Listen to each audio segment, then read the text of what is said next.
That's not my real voice.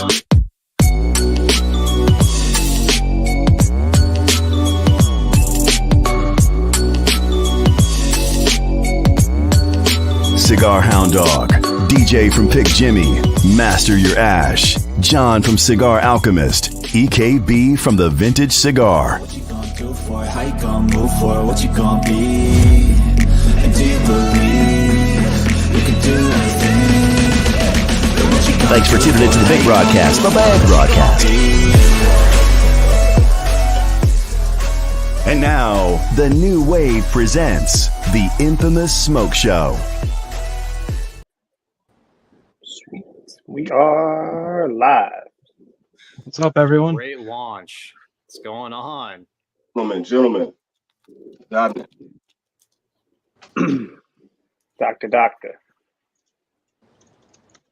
We have a legend on with us in George Rico. Thanks for coming on, man. Yes. Thank you. Thank you, brother. Special guest. Having me. I appreciate it. And you're based in Miami, right? That's correct, yeah. Awesome, dude.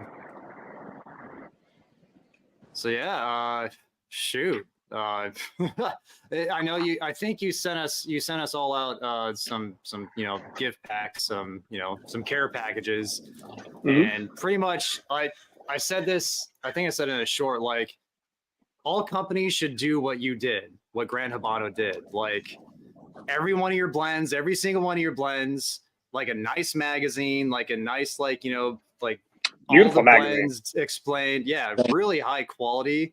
And just to get your brand out there, and like for, it works for reviewers, it works for retailers, whoever. It's like, it's such a well, like, assembled package. So thank you for that, man. I appreciate that. I can't take credit for that. That's Natasha's idea, but I appreciate that, the magazine, the catalog that you guys saw. So props to her. I have to say that.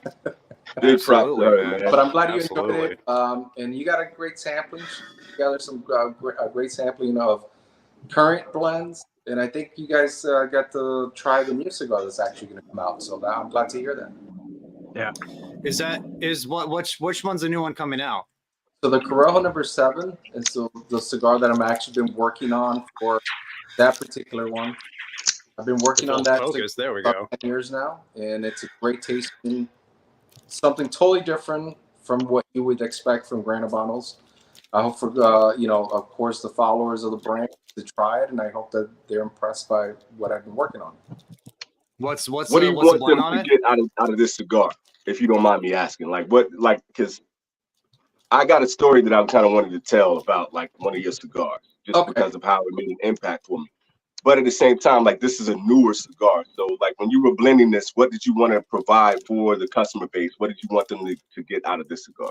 Well, I mean, ultimately for us, the Corojo number 5 is such a big kind of elephant in the room kind of cigar, where Absolutely. the cigar that a lot of people had started smoking with originally, a lot of customers have stayed with. It's a cigar that, over the course of 20 years has never changed. It's just evolved to actually be, in my opinion, better as the years progressed with our abilities to farm. And then it was very difficult to sort of try to outshine that, right? And so my approach originally was to do a much fuller, straightforward, stronger version of that. And so I had an accident earlier in the year, a cycling accident, and it gave me some time for pause and realize that I was going in the wrong direction. And I blend for flavor, complexity, and everything I was trying to do at that point in time was not really popping for me. So I realized that I needed to go in another direction and utilize the materials. One of the leaves is actually a very rare leaf that it's actually originally not intended for premium cigars. It's a seed that's it's a hybrid in essence now, but it was originally farmed by indigenous, right? So that's kind of one of the unique things about that. The wrapper really pops to be something totally different. The flavor, the complexity, the earth tones, and I guess the consumer has to try it to really taste that.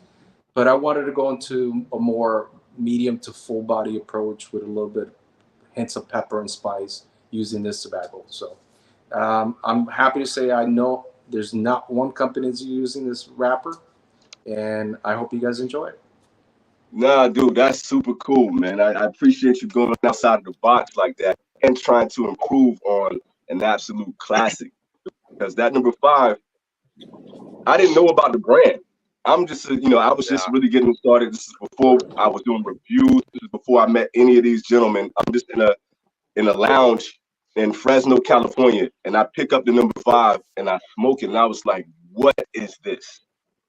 It was the first time that I got a cigar that like I knew nothing about, where I felt like, okay, this is crazy. This is damn good, man. So I appreciate, just being able to get that experience when you're not thinking about a brand name or thinking about how popular it is. You're going for how good the cigar is. So you really kind of changed my point of view with that cigar, man. So that was kind of dope. Thank you. I mean, that's kind of one of the things with our brand that's, it's I guess we've been around so long. We've gone through the cycles, and people come back to the line and they realize that, we've been giving that particular cigar, that love and attention every year, that it's getting better and better and better. And I guess people are now seeing it more than ever. Dude, I just had a torpedo like a week and a half ago. I'm like, I see that cigar. It's like you said, it's been around for forever, the number 5. And because it's been around for forever, it's just something that, like, the blame's on me because it's been such a long time since I've smoked it. But it's just, it'll always be there. So like the kind of urgency to go back to it isn't there. But I went back to it. That torpedo, man, for being like kind of a more budget-minded cigar. It's not a budget cigar, but budget-minded cigar. It's more affordable. That thing blew me away. That was like that torpedo, man. And it just got better and better and better as I smoked it. It was a freaking great cigar.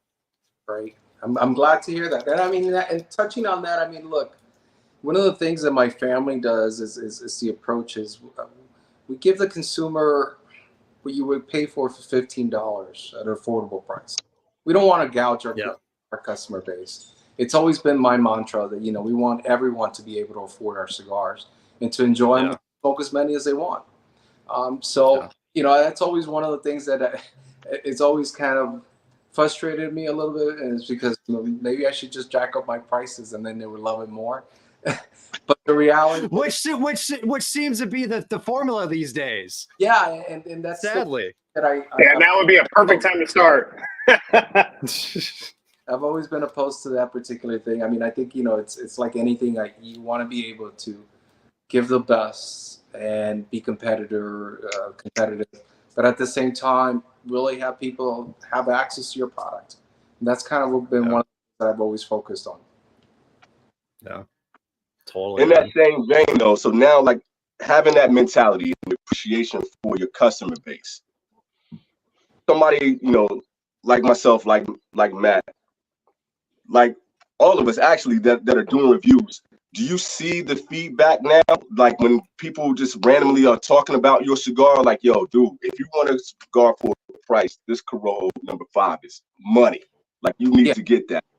Have you seen that? Have you felt that in the business? Over the years, I've experienced it, but more than ever, I think the last like 4 or 5 years, I think people are really kind of revisiting more my brand and realizing that all the projects that I've been doing over the years have led to this and that and this and that. But then you come back and try some of the stuff that it's been mainstay for us, and it's kind of like.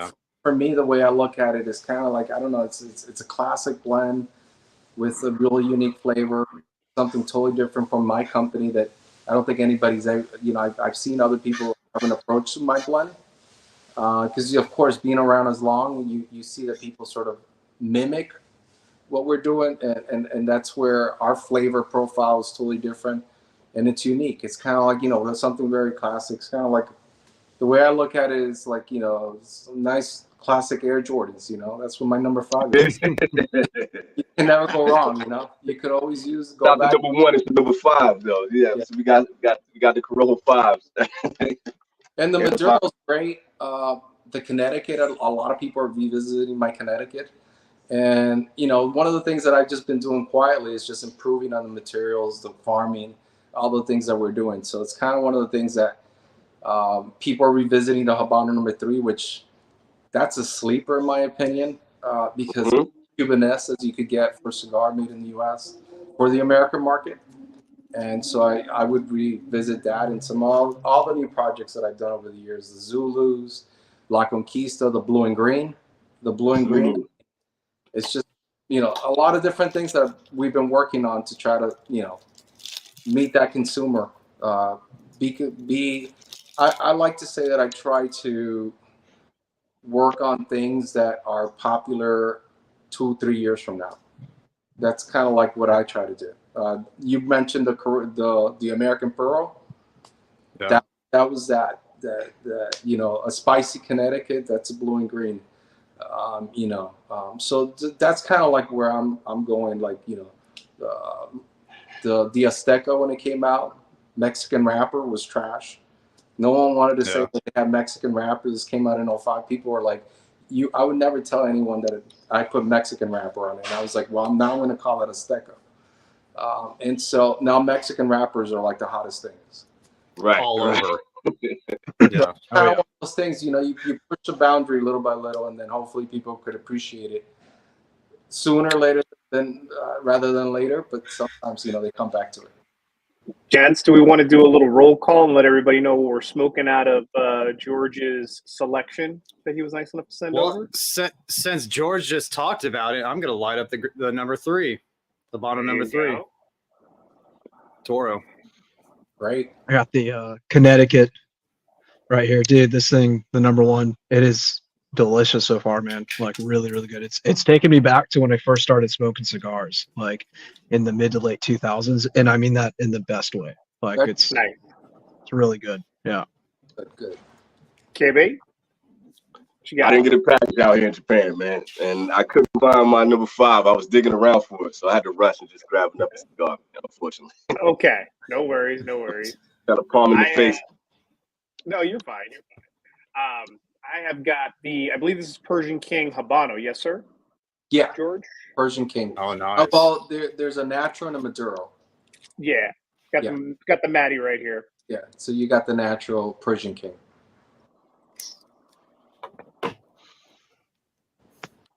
So that Persian is actually a throwback to a lot of people don't realize that back in 2006, I came out with a product called the Tres Siglos.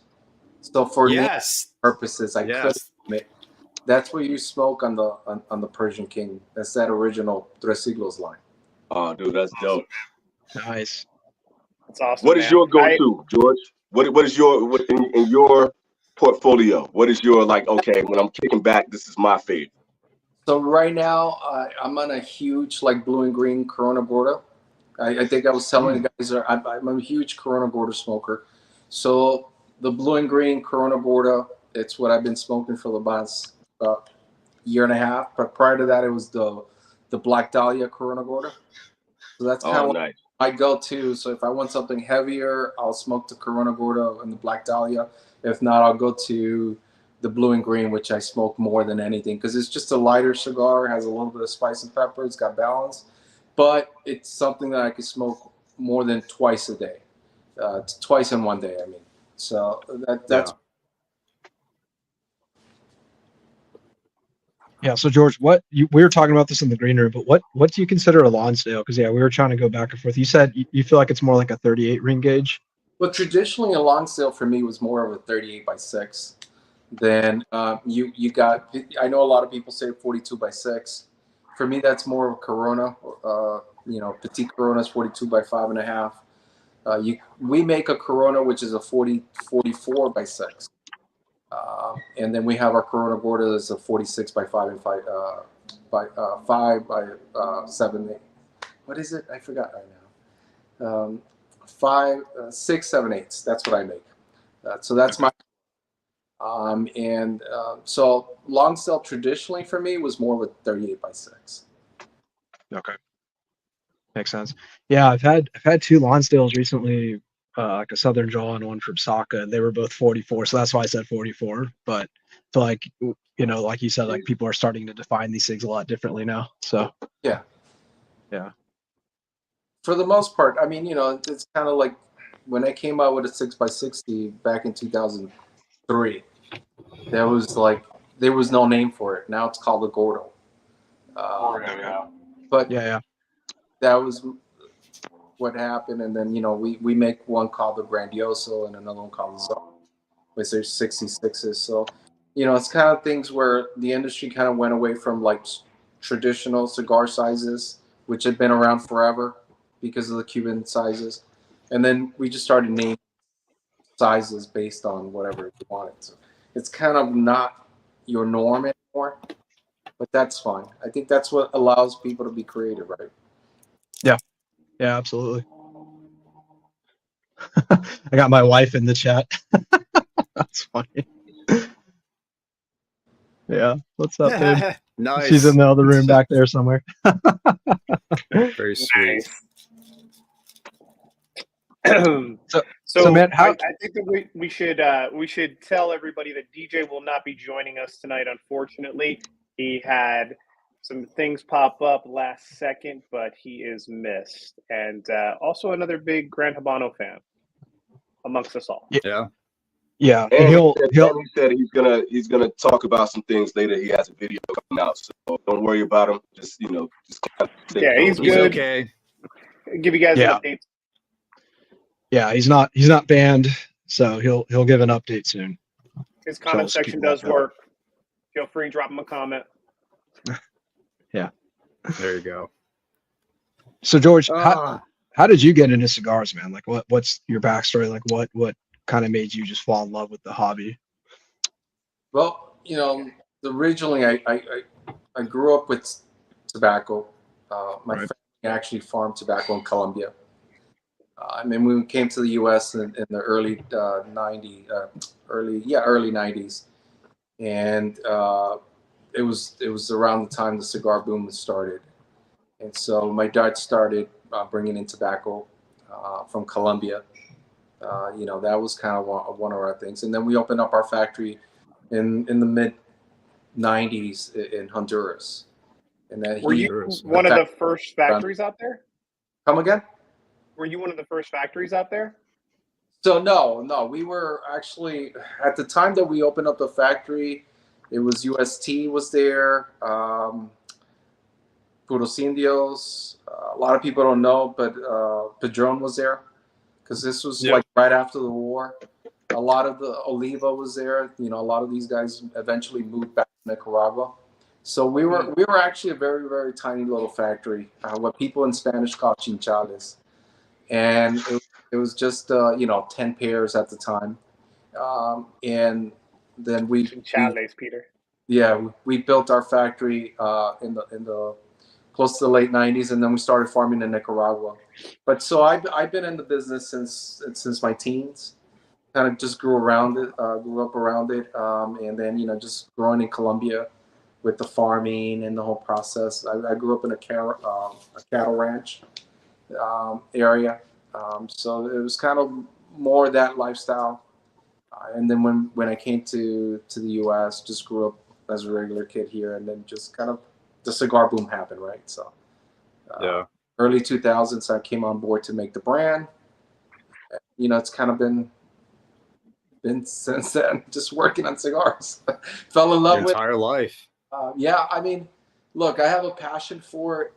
For I guess being around as long as I have been, it's my 27th year in the industry. Even as a teenager, it's just kind of one of those things where it just once it gets you, you can't let it go. It's just a passion. It's in your DNA. Yeah. Yeah, it just becomes you, and you become it, and it's just kind of. But I would rather be doing this than anything else. So I love it. Yeah, because most people we have on as guests, like they're not in this from the get go like you've been. So like as far as like as far as like their first favorite cigar and everything like that, even if they're a brand owner, like they'll have something. But you, it's like it's probably everything that your family's made, you know? Essentially, yeah. I mean, look, overall, it's kind of, I've had a lot of, so many years, I've had so many mentors from the older generation. So I'm kind of like that guy that bridges between the older generation to the mid 2000s, where like everyone, it was ultra boutique, and there was so many people that came on board, and then I was a little bit part of that, and then my brand is more mainstay, and then launch into what we are now. So I'm kind of like that connection between the old guard and the new generation, which I'm stuck in just, but I'm still in my early 40s, right? So that's awesome, man. Nice. So what do you see? What do you see taking the brand now? Like if you it's like you've seen everything evolve. There's a part of you that has a level of traditionalism with cigars and kind of keeping, the story history. But at the same time, now you're competing with so many of these guys doing New World and cats trying to, make it more fashionable. You mentioned the boutique. How are you going to take all of those elements and, move your brand forward for the future? What's the game plan with that? well, that's a good question. I mean, look, for us, the main focus for me is always to stay as traditional as possible with a twist, right? Pushing the envelope on what I could do with tobacco and the blends that I could produce. Because I mean, even with me blending with my own tobacco, I've realized that there's just at one point there's a limit to being innovative. So one of the things I branched out last year was working with other cigar factories to sort of blend at their factory, let them make a cigar for me. I went to Dominican and I did the El Enemigo at the Tabacon factory, where it's part of the Davidoff conglomerate. So I was able to blend something of my own there that's made by them. So the consumer kind of gets a George Rico blend made by a real famous manufacturer. And for me, the future is just continuing to carry the flag, continuing to be as innovative as possible, but we're going more into cigars have become more of a global brand. It's no longer the American market. I think the exit of Cubans from Europe has opened the Europeans' eyes and mouths to realize that we have much better cigars, we have much better product, and they call them New World, but it's weird because we're the old old world. Yeah. It's Cuban cigars Right. are old world. Dominican, Right. Hondurans, and Nicaraguans are New World, which is fine. I find it odd, but overall, the Asian market is really expanding. So I mean, overall, it's getting to be where the brands are that have been around are expanding, and the consumers are starting to realize what brands they really like and what products that we're making in Central America are what people really kind of want. Yeah. Speaking of the Asian market, I got one favor to ask you, George. If you do come out with the Zodiac ever, just please don't charge us $70 for it. Or just don't come out with a Zodiac. It's funny that you say that, because I've had a project. I just never had a distributor for China, and it's always been so difficult because with the Chinese market, it's more closed.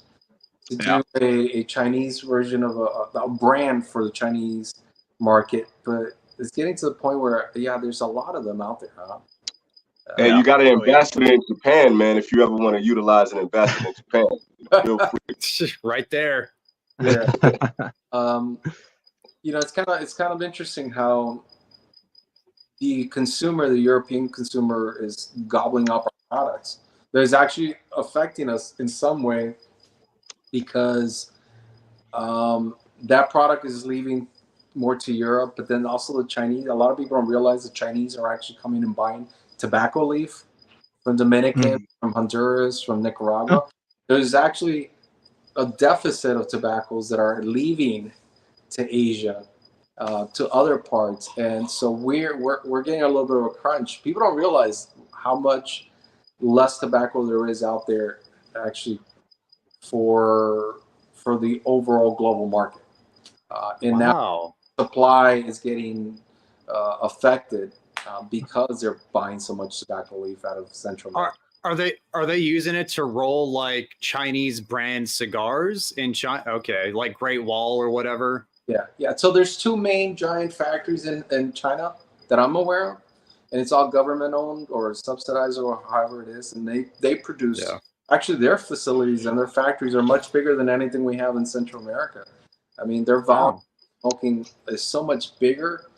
They're content to have their own brands, but so they're utilizing our materials to make their own brands, even though they do farm tobacco for cigars in China now.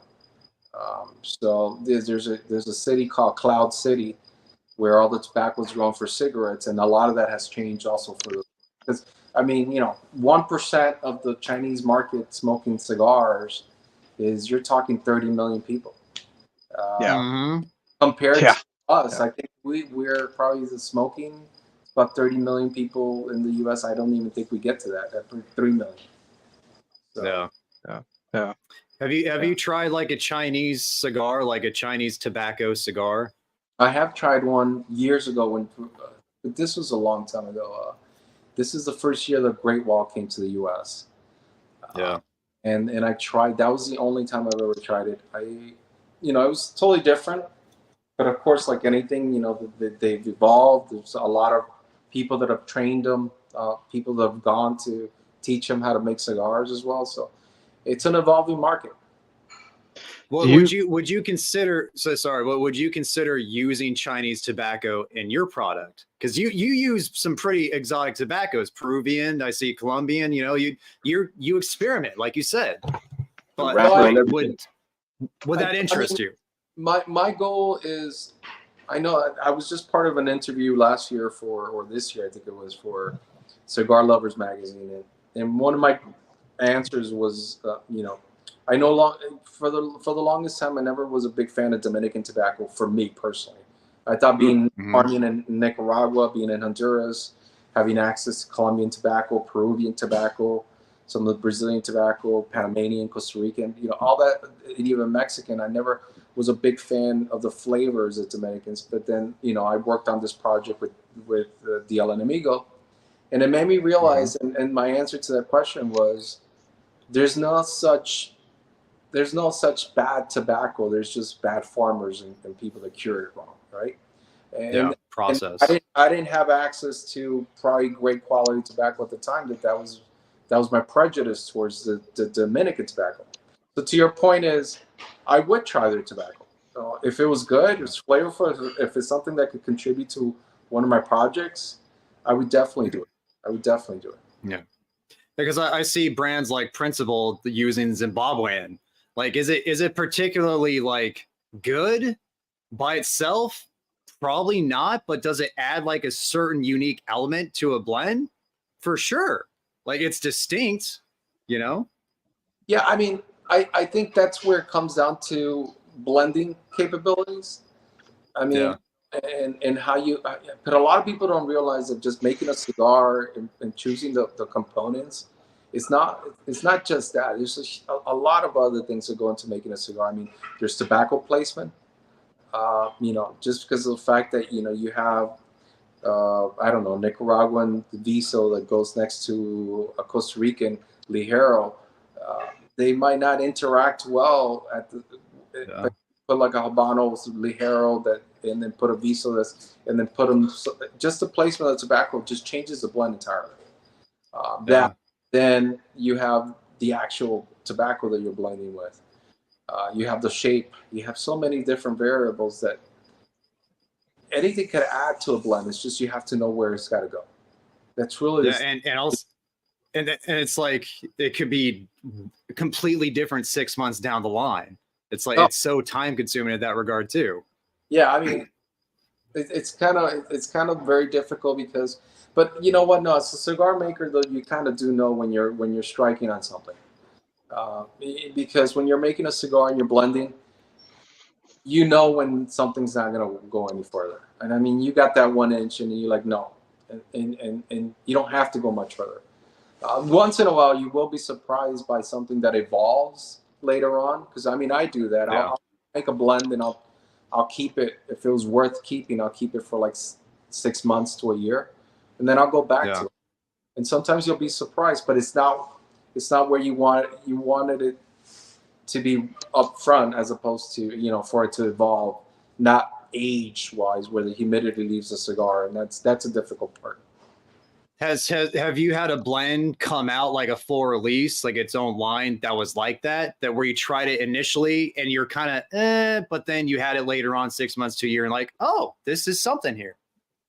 Well, it's kind of one of those things where I would have to say, maybe if I had to say a project that took me over 10 years to make was the American Puro.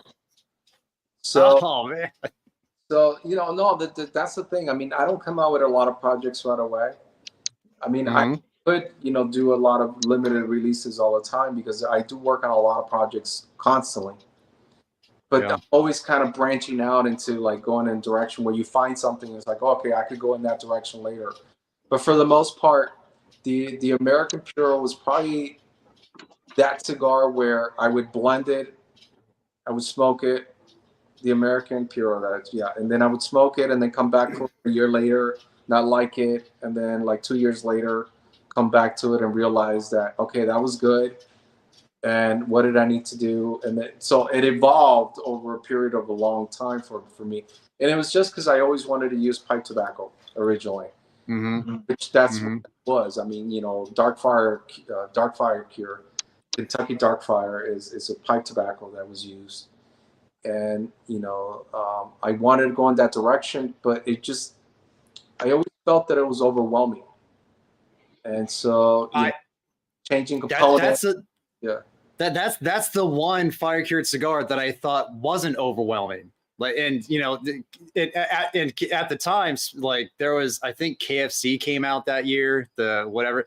That's like, blah. Like the American Puro is it was so balanced for what it was, in my opinion. Yeah, KFC is like licking the grill grate. But in all fairness, it took the market in a direction that the consumer was not expecting. Right, for the most part, it's kind of interesting because since 2005 to now, the consumer was very used to drinking. Like I'm not gonna say, but like light beers, right?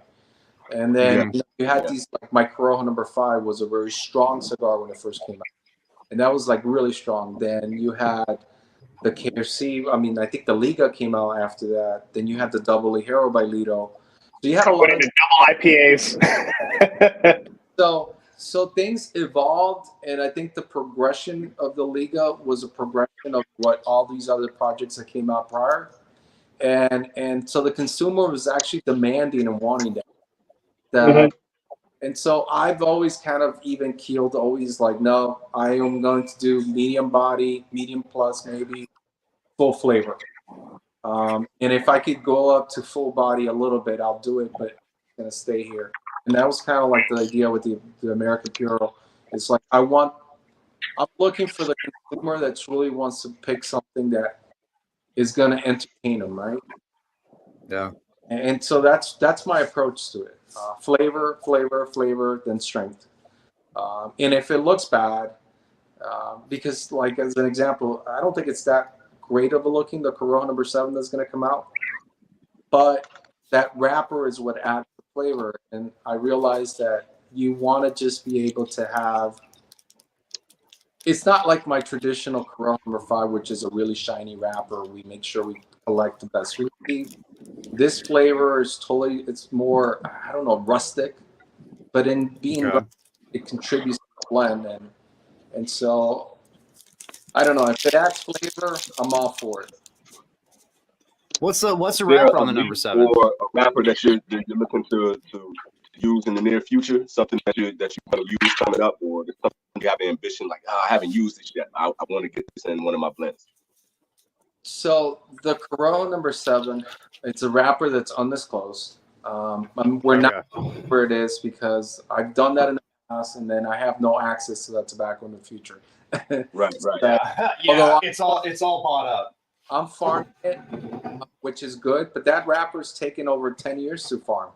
The process of it, like, it didn't take to the ground, replanting, a lot of experimental stuff, and then realizing that now it's where it is for flavor wise. But I always wanted to use a candela, but realistically, I think that the fact that people want to go back to the heydays of the '60s, where all the cigars were candela, and try that hay flavor. I realize I just don't like the starches. I don't like the starches on my wrapper. I like the sugars, and candela doesn't give me what I want, and so I don't have one. I'm just finished this project. I don't want to start up another one right now. But I will start something new. No, that makes sense. With the wrapper that took 10 years to grow or 10 years to perfect to what you want. And that's a beautiful wrapper. That didn't look rustic at all. That was like a lush, beautiful wrapper there. I appreciate it. Yeah. But I don't think it goes to where that cigar is. But I think the artisanal aspect of it is what people I think will appreciate. I'm going more of a direction where, it's like I've met a lot of people that always tell me like, oh, the ash is not gray. And I'm like, doesn't matter. Who cares what the ash looks like? Who gives a crap? What did it take? Yeah. Oh, as long as it's firm, there is things that I look in the ash, which is the construction of the ash, if it's not breaking, if it's not flaking, because that gives you a manufacturing aspect to it, right? If the ash is strong and holds tight and it draws well, then that means the cigar was manufactured correctly. And those are the details that you got to look at. But the aesthetics, I don't care. Yeah. It's just about flavor. Flavor is paramount. Yeah. Talking our language, man.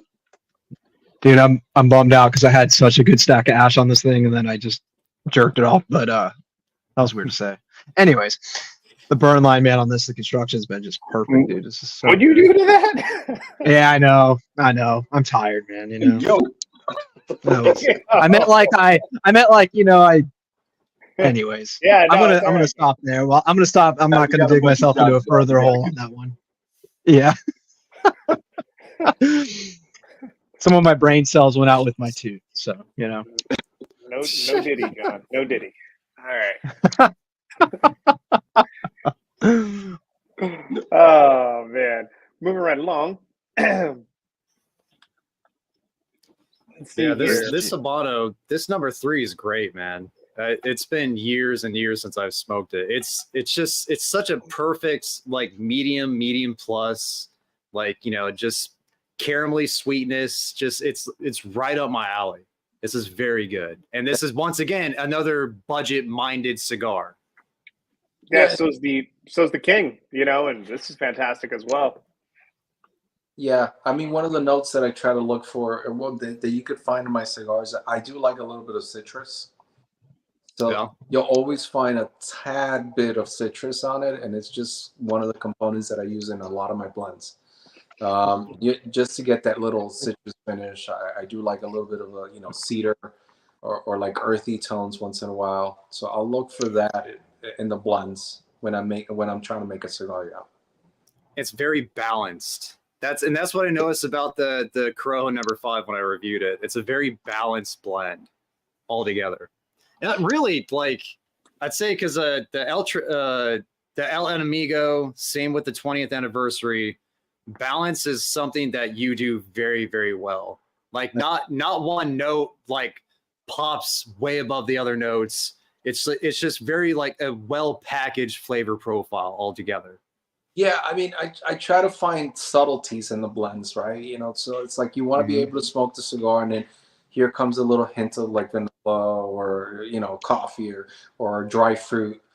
I'm not saying that those are the tones that you'll find in my cigars, but I'm just using them as examples of like just that light flavor that you gets to it, and I do like that. I mean, I do like a little bit of like white pepper, especially in the retro.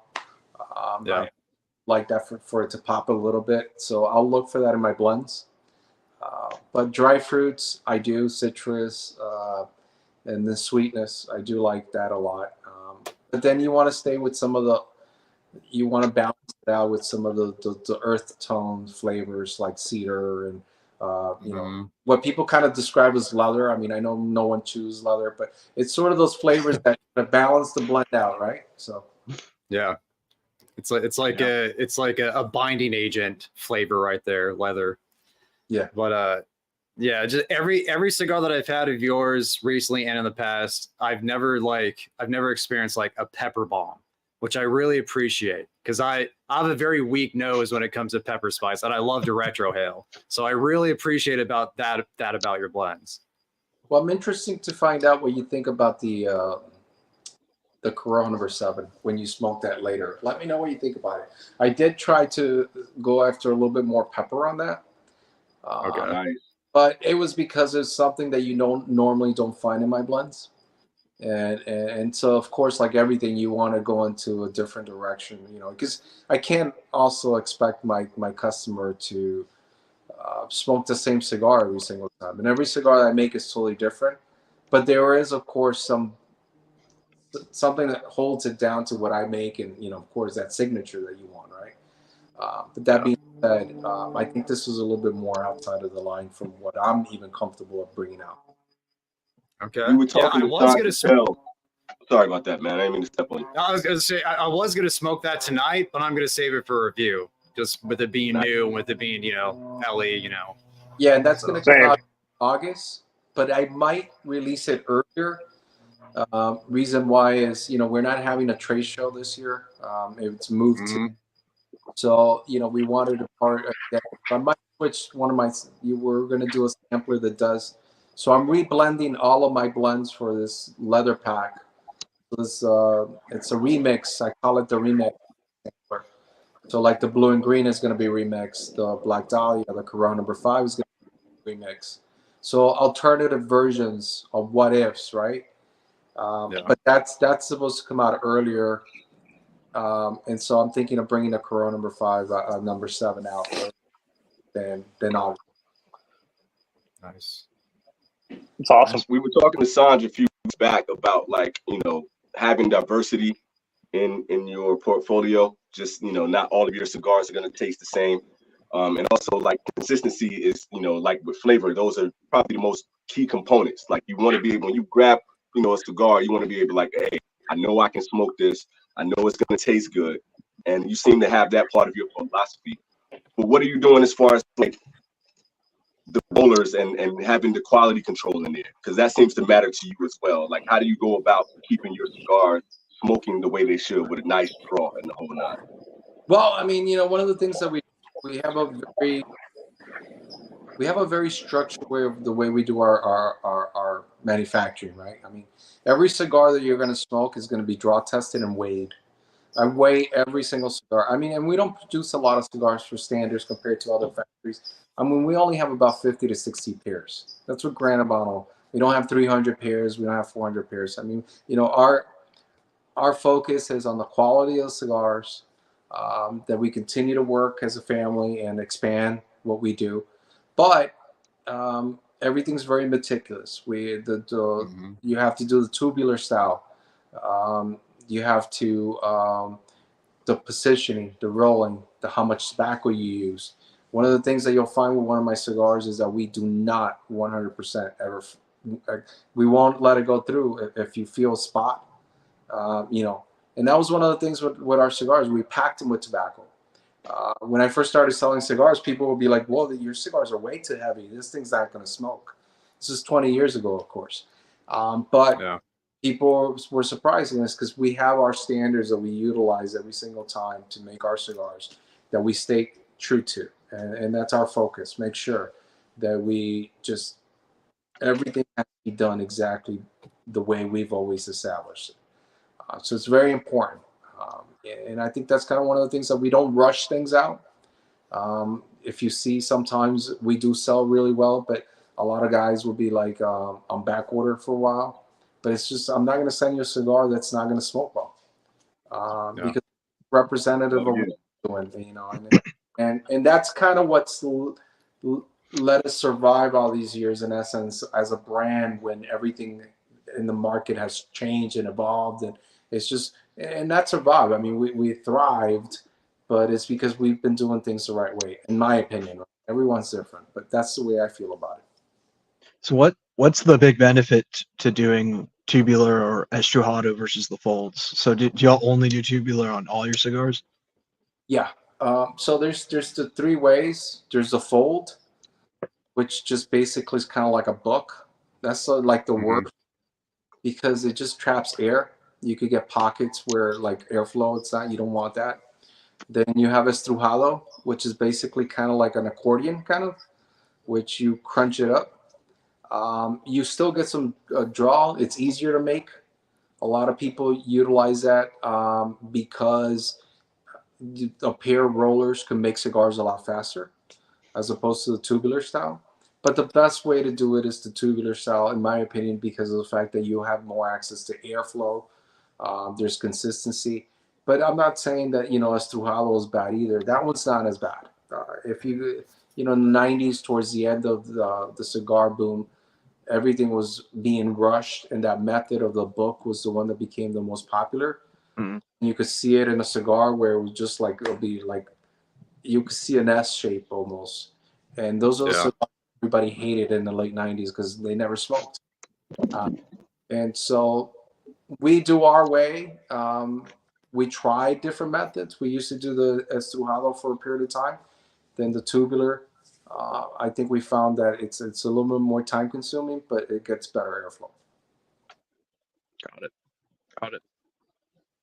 It's all about quality, man. Yeah. Yeah.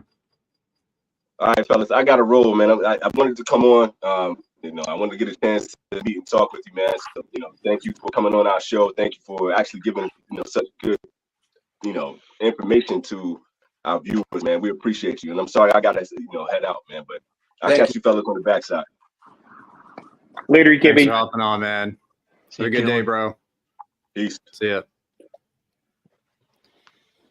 Yeah. That Nice note number by 5. Nice note by Mr. Herclock. Shout out to Mike. Yeah, the I can't wait 20th to review that one. Dude, the 20th is really freaking good. And once again, using more unique tobaccos, Colombian, Peruvian, you don't see a lot of blenders using that. So how did the El Enemigo come up? Like, what's the kind of impetus of that, and what made you want to go out and work with essentially Davidoff to make that blend? Well, it's kind of one of those things where I was evolving and making cigars at that time. I realized that there's so much more that I need to learn, right? There's I'm still a journeyman to a degree because I'm still evolving the manufacturing, the blending, all that. There's even though it's a very traditional process, the blending side of it is very complex, and it's not difficult. I'm not saying that you just have to have flavor, the capabilities to kind of register notes of flavor and complete, strength and all that. So, I mean, if you're someone with a great palate, I think you could evolve in that sense. That being said, I use a lot of the tobaccos. So probably 80% of all the tobaccos that we use, we farm. So realistically, it got to a point where I need to see how other people manufacture cigars. I've traveled throughout the years, throughout the decades, learning how everybody makes cigars, but I never really had a project outside of that. So I wanted to make the El Enemigo sort of to, say that, and that's where the name, the enemy, is kind of like you're your own enemy. That was the reason for that, right? It wasn't because I'm sometimes my own worst enemy because, in order for you to evolve and grow into who you are going to be, you have to have these clashes with yourself. That's the way my approach to that was. And that was with the cigar making side of it. I wanted to work with them. I had an opportunity to work with Davidoff at that point in time, and I took a chance on it. And I thought, utilizing some of their tobaccos from their library, how can you not, right? I mean, and here's the thing. Well, when I smoked that cigar, I'm like, I'm getting hints of Davidoff in this thing, which is, is not a bad thing. But then it's just like, if you cook in another chef's kitchen, you're going to get, some of what they're doing too. And that's kind of like what I wanted. I mean, that tobacco has Colombian in it. Yeah. It has Nicaraguan, Dominican, and it's their Dominican tobacco. So I thought, it's representation of who I am, right? I use Colombian in my some of my blends. I use Nicaraguan, of course, because we farm, and and using their Dominican, which has a very distinct flavor to me, right? Yeah. That they utilize. I mean, I've always appreciated that hint of that. I don't know. It's kind of a very. It's like a twang. Yeah, It's you can't describe it, man. Yeah, it's really unique. So I thought, why not? I guess my point, it goes back to, I think it was like 2002, 2003. I had the Zeno Diademas. It's a 10-pack. It was a 100-year anniversary or something like that. And I tasted that tobacco in there, and I always chased it for the flavor. And I think that's what I try to blend, right? So it was kind of a dream come true, and just that's kind of one of the things you learn from people. You learn how they do things. I think they're also, their manufacturing is very meticulous. Is extremely meticulous. I recommend that anybody that gets a chance goes to their factory, because I think maybe it's a little bit over the top, but why not, right? Yeah. But I mean, that's what you have. It's like every chef has their own way of doing things, and I think that I recommend it. I think it was really interesting. What inspired the branding behind it, like the Roman, Greek soldiers on that? Like, what are you like a history buff, or is it something that you just like personally love? No, I'm a huge history buff. I love, between one of the two passions that I have is history, military history, and jazz, right? Two passions. Did you side note, have you ever heard of Dan Carlin? Yes. Hardcore history. Yeah. Love that. I mean, it's highly recommended to anybody who's into history. He's got a great podcast, man. Do you like World War II history? I'm sorry? Do you like World War II history? War II? Oh, huge. I mean, that's kind of, actually, as a kid, and still to now, I still kind of research it. I don't know. It's kind of been one of those passions, World War II, World War I. I've always mostly had really unique questions, like what makes someone become a Nazi? And then what makes someone, get in front of a machine gun and run across the trench? Those are things that you just like, man, what is your mindset at that point in time? How scary can that be, right? So that's kind of like, I always have questions in regards to things like that. But so the artwork on the El Enemigo is actually a very famous vase that's in a museum in London. And it's actually Hector fighting Achilles. Okay. Okay. So that's kind of like, I wanted to tie that in together. Where like, wow, it's like, what better enemies than those, right? Yeah. So, it's a great story. The Iliad and of course the Trojan Wars and all that. So I just thought it was. It was, why not put something with a little bit of character behind that project? So that's why the reason for that. Yeah, that's cool. Yeah, I love that banding. I love the banding on that. I love the 20th anniversary. It's real slick looking, really cool. Thanks. I'm sorry. Go ahead. Sorry, George. So I was just gonna say that's probably till this day, that's probably like the most like luxuriously priced cigar you've come out with to this day, I'm guessing. Yeah, no, it is. It is. No, of course, like with everything, there's an evolution of what we're doing. With Gran Habanos, we're evolving. We've been very successful the last probably like 6 years, and that in turn has allowed us to focus into farming more, and that has kind of like all the projects that have coming out. That's kind of my focus, to give the consumer, when they hold one of our products, I want them to feel like they're holding more than they pay for the product, and that's it. And and also the idea is that cigar is probably 100% the best that we could probably do. And so I want them to feel happy about smoking our cigars. No, I do. John looks happy. I'm very happy right now. Good. I really am, dude. This thing at the beginning had like a nice sugary sweetness, had like a little bit of like fruit tones to it. now I'm getting more like butter and like a roasted nuttiness. It's really good, man. All right, good. What's Are there what's any the blend other? on the Connecticut? Sorry. You're fine. Yeah, I want to Well, hear this first. what's the blend on the Connecticut, George? The blend on our Connecticut, Yeah, it's yeah. Nicaraguan for the most part.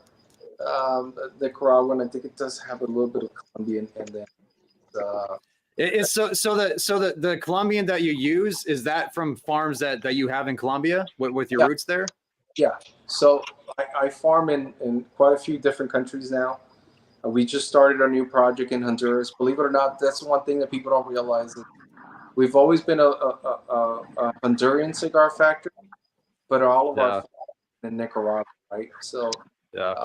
started our new project in Honduras, but we farm in Costa Rica, Panama, and Colombia for the last 20-something years.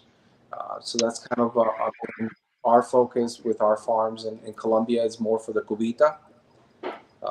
That's a particular seed that's grown there. That's extensively used in a lot of different countries now. It's become very popular and great tasting cigar. And then, Nicaraguan, of course, it's like the best. But more from Jalapa, in my opinion.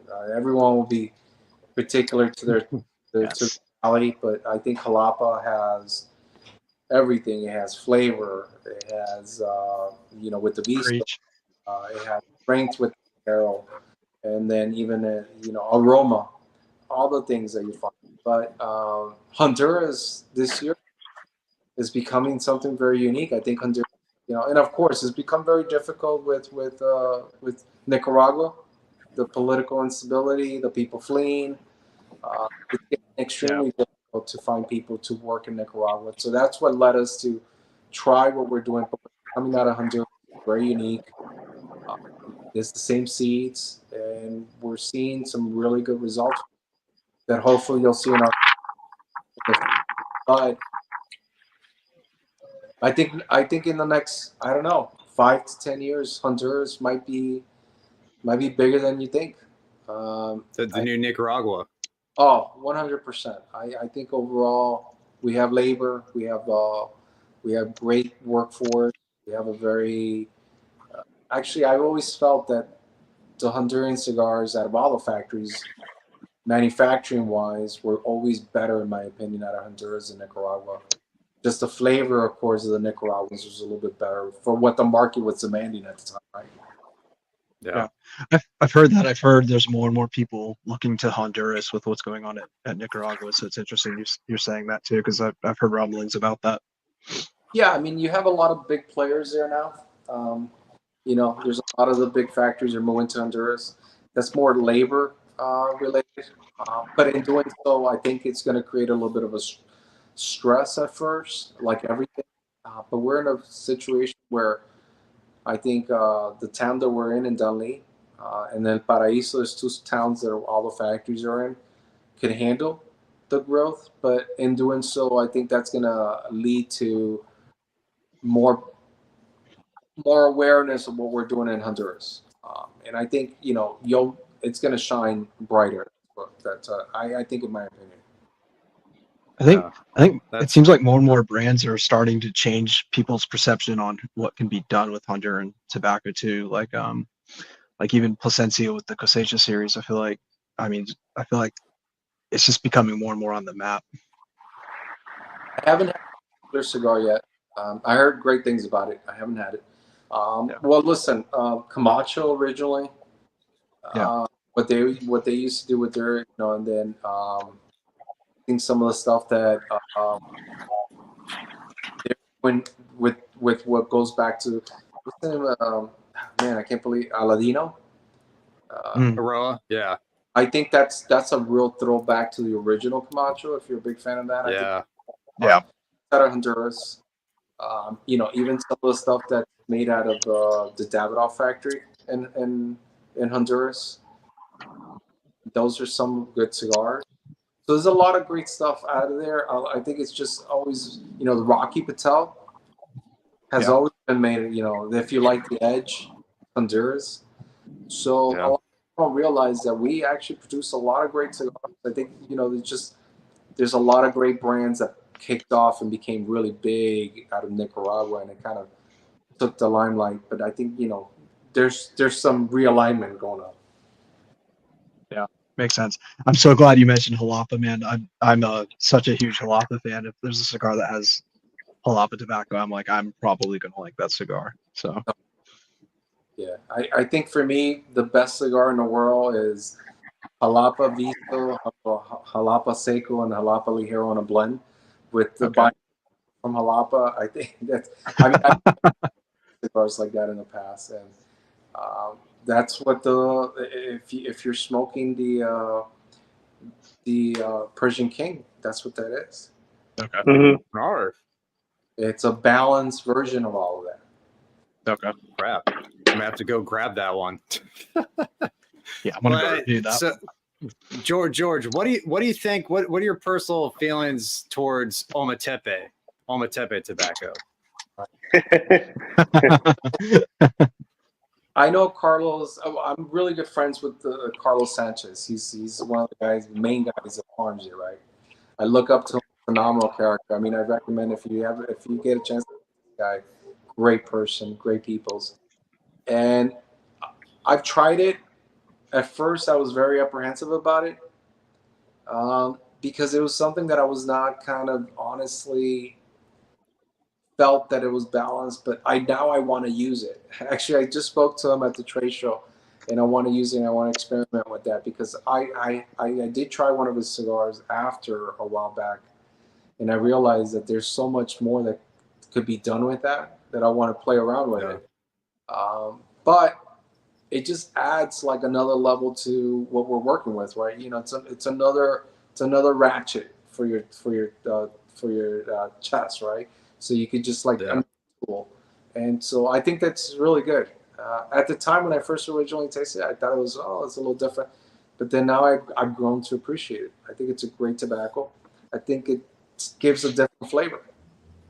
Yeah, if you could come out with an Ometepe Puro, Matt would love it. So it's his favorite tobacco of all time. No. There's been some cigars that have like been very Ometepe heavy that I don't like. For my palate with those particular blends, they're just too minerally. Just like the volcanic soil, just get too much of that. But I have had a number of blends that have Ometepe in it where I've really enjoyed them, and I could pinpoint the Ometepe and like, but wait, it works in this blend. It is possible. Right. It is possible. I haven't had that yet because the ones that I have had very Ometepe, straightforward, and I thought it's overwhelming. Kind of like the same thing that the dilemma with the dark fire. And so that's what that's why I would like to make my own approach and see how I can balance that. Because one thing you're great at is balance. If there's anybody who could do it, it could be you. Well, you know, let me work on something, and let me see if I can have that. Now it's just become really hard to get. It's really, really, really hard to get. Like everything, I mean, you know, there's a huge demand for certain tobaccos, and I don't know how much access I have for it. And one of the things I don't like to do is I don't like to do limited releases, like one-offs, because it's just kind of like I mean, you know, what if you really like it? When can I get it in the future? It can. It's gone. Which I think it's something that another thing that we really appreciate Gran Habano as a whole is like, you don't do that. Like everything that we have of yours, we can still obtain. You know, that's you know, still being produced. You don't do Year of the Dragon stuff. You don't do whatever, you know, special occasion. Like I'm assuming even though you have the 20th anniversary, that's going to be an ongoing line, correct? Yeah, I mean, you know, we're probably I'm going to continue to do the 20th every year, probably until we reach the 25th. That's kind of like those are good goals, good markers in the history of the brand. But it's probably going to continue to be the same cigar. Just I might tweak it a little bit, right? Like I'm already thinking things that I should have done differently for that cigar. But I'll work on those for like the 25th. But for the most part, everything's like my baby, right? You don't want to kill it. And every project at the end of the day means that you have to say goodbye to someone, because much of my brand that someone could afford to have in their humidor, and I respect that, because retailers have to sell cigars, and I would love to meet the one that carries everything Gran Habano. We don't have to kill any babies, but realistically, for the most part, if I make a brand, something has to go. And so that's why I'm kind of apprehensive. I don't know if you notice, my releases are very like every 2-3 years. People in my office get upset because they want me to release something every year for the trade show. But I'm like, it's like, but I want people to try my new stuff, but I also don't want to force it just because I want to cash in on something, right? It's not my approach. Yeah. No, and you know your current bandwidth, you know what you're capable of doing, and expansion in mind, I'm sure, to some degree, but also it's like you want to keep what you have going at the current capacity because it's working. It's obviously working. You've been doing it for so long, Yeah, and you could get better at it.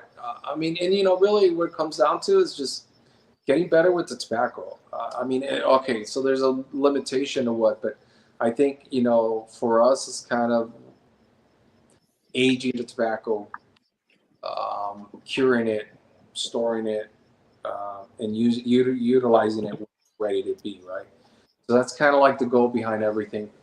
And so just staying focused to what we do. What we do, but better every single time. There's more that you could improve on. What can we do? No. I'm coming towards the final third of this Habano number 3. I may have to get more. I'm not just saying this because you're on. I'm just like, these are, along with the Corojo number 5 that I just had, these are very, very good cigars. Like, price aside, like they're affordable, but these are damn good cigars. Yeah, thank you. That really got a great rating on Cigar Aficionado, actually. I was very happy about that. So it was good, and it's kind of one of those things. People, that's a great everyday cigar that you could really enjoy. And that's one of the people have told me like reblended, and I'm like, it's good. You just got to give it a chance. It's a beautiful everyday cigar, and like a lot of your cigars are like beautiful everyday cigars because they're so balanced. They don't trash your palate. Like, you can have multiple in one sitting. And it's like, kind of like, you hear people say like you could do that with a Cuban because it's so, delicate on the palate, whatever, I'm on Cubans, but this balance is like a running theme I see with your cigars. And that makes for a great everyday cigar, along with the price, obviously. That's the goal. I mean, overall, you want to be able to, I hate having a cigar that doesn't fill your mouth with flavor, or some sort of depth to it, right? The texture and the length on the finish. That's a better word. But I also hate a cigar that when you exhale, like, it just leaves lingering sour notes or things of that. And so that's try to avoid, right? So that's always actually the biggest battle is like, when I'm doing a blend, is making sure that I give you as much texture on the back top of your palate, but at the same time doesn't leave sour notes. That's I'm smoking the Habano number 3 right now. Like, I just have like syrupy sweetness on my palate in between puffs. It's delicious. Good. Like, going back to Chinchale, I know that Peter gets a lot of heat for not enjoying the warped Chinchale. Peter is the Cigar Collective. He's in the chat right now, and also another YouTuber. And like, we all generally like the Chinchale around here. Yeah, kind of. Well, he's more Instagram, right? Yeah, good call. Shout out Pete. But one of the things about like this Black Dahlia, and I think that my review will probably come out on this in another couple of weeks, because this was one that some of the members at my local lounge turned me on to a couple of years ago. I didn't know of its existence. to be 100% honest. So I had one that I recently smoked that had almost 2 years of age on it. And one of the things that I really like about this, and I'm tasting it on the initial lighting of this, is unlike the Chinchale, the florality on this off the first third comes in, you can taste it, you register it with some of the citrus and the nuttiness, then it goes. Whereas like with the Chinchale, and I think that Peter and I, we spoke about another cigar that's kind of like this, the florality on some of them, they linger on your palate to where it almost kind of feels like you just ate a plant, you know, or you just ate some flowers. Vegetal, yeah. Very vegetal, right? Yeah, no, I guess it all really depends. Like, okay, so like with the tobacco leaf, right? You have starch, you have sugar, and that's kind of like the secret when you're curing tobacco. Like, you know, how you're eliminating some of these starches in order to produce sugars, and it's just maybe the materials that they're using. That's the difficult part. I mean, you know, when you're making cigars and you're blending, the tobaccos are where you're getting them. If you're getting them from multiple sources, that means more variables of really affecting the blend and the consistency overall that a lot of people don't realize, right? Because I mean, you know, we cure in a particular way. We ferment the tobacco in a way. I don't even know what the word is at this point. I use in Spanish all the time. So the thing is that a lot of people age their tobacco and their pilones totally different. Temperatures, water effects. And so you could give me a pilone of one particular tobacco, and I could give it to another guy, and we'll come out with two different flavors. And it's just, you know, my temperatures, I might take it to 125, higher temperature than some guy that might take it to 135. And, you know, watering a certain amount, doing certain, you know, so it's some of those vegetable flavors is probably just imparting the fact that they left too much. The sugars didn't develop enough. The temperatures didn't rise enough, and that's probably where you're getting those flavors. Outside of the fact that you didn't like that cigar, whatever the Chinchale that I've never heard of. I mean, I enjoy the Chinchale. I think that it's a solid smoke, but you know, I sense more florality on it. I didn't know there was a Chinchale cigar. It's actually a really good name. Damn. Yeah. Sorry, taken. Chal means really tiny factory. Small. Right. Yeah. That's a good name. Yeah, it's from Warp Cigars. Warp Cigars, and that on the band, it's a picture of a little factory on it. So, yeah. All right. What I'm curious, Colombian tobacco. Could you educate me? Like, what kind of character does it bring to a cigar? Like that type of tobacco. Like, I'm sure you can do different things with it, like you said, depending on the fermentation, how you age it. You know, I'm sure you can do a lot with it. But if there was one kind of character that you could pinpoint on it, what would that be?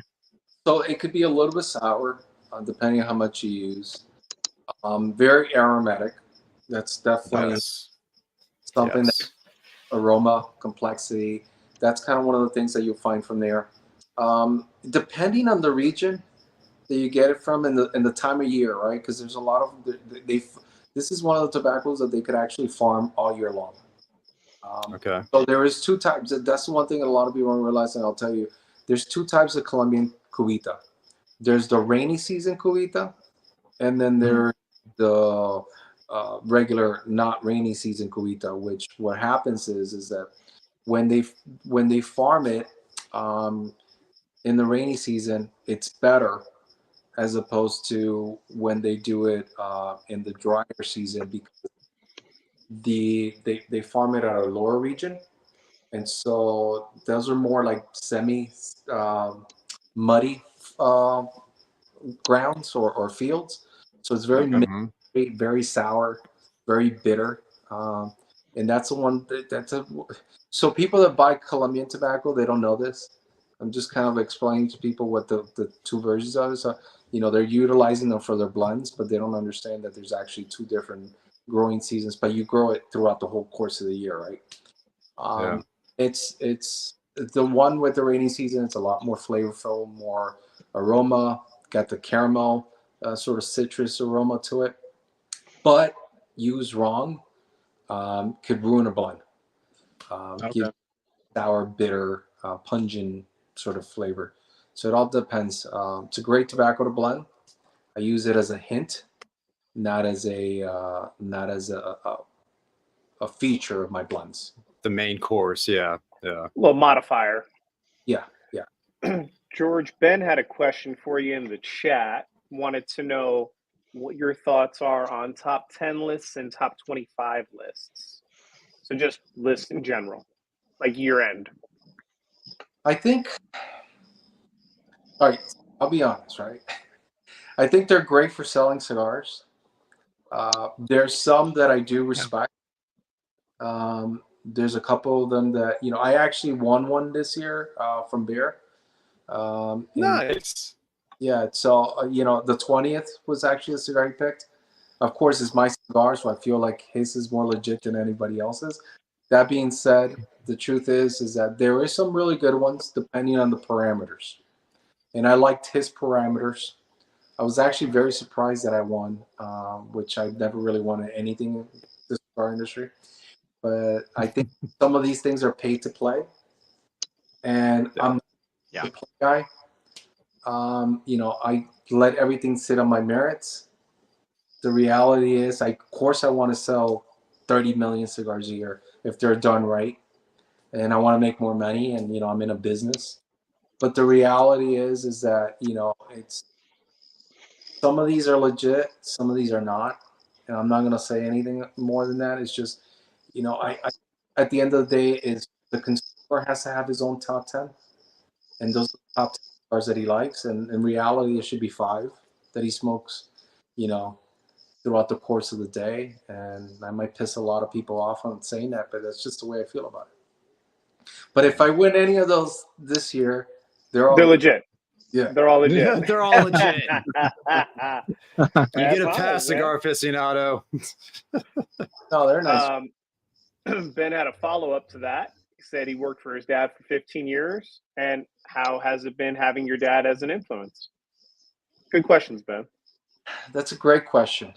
I think, and if you're in the cigar industry, I think you kind of know that my dad and I, we get along and we don't, so the answer to that is working together is difficult.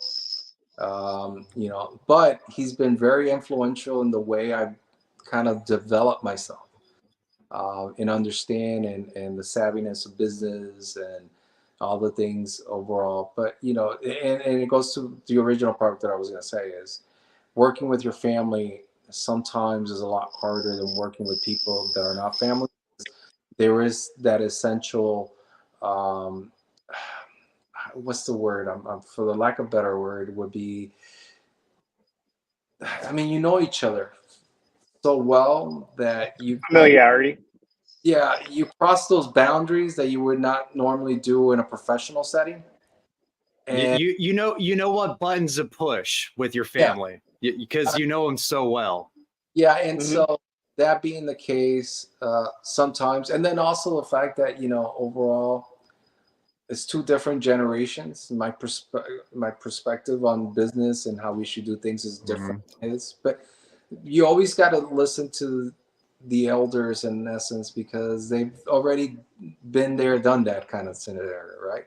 So sure, working with family is difficult, extremely difficult, and to be successful, you have to kind of learn. It's like a marriage, right? You have to give and take. That's all. Have you had a blender, like another blender in the industry that you've really wanted to work with, just haven't had the chance to yet?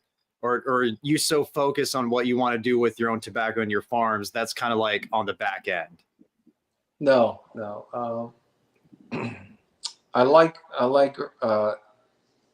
I call him Ernie because I know him, I respect him. He's a mentor, but EPC. He's taught me some things that, honestly, have taken my game up to another level. Nice. That's kind of one of the things that the older generation, those guys, they know certain things, right? Alberto Oliva was a good mentor. At the trade shows, I would talk to him. then some of these older guys that are unfortunately are no longer with us. But he's one of the guys that I would definitely love to work with. I think he has a great palate. I like what he's doing, which is actually branching out from what he was normally doing, which was a cigar factory, which is what currently I'm doing as well. So it's kind of at the same time. But he's one of the people that I would love to do something with. And then thinking like, well, he's at the top of my list for sure. For a number of years. And I, that's kind of like probably right now. I would like to. I know he's no longer, but Henke Kellner.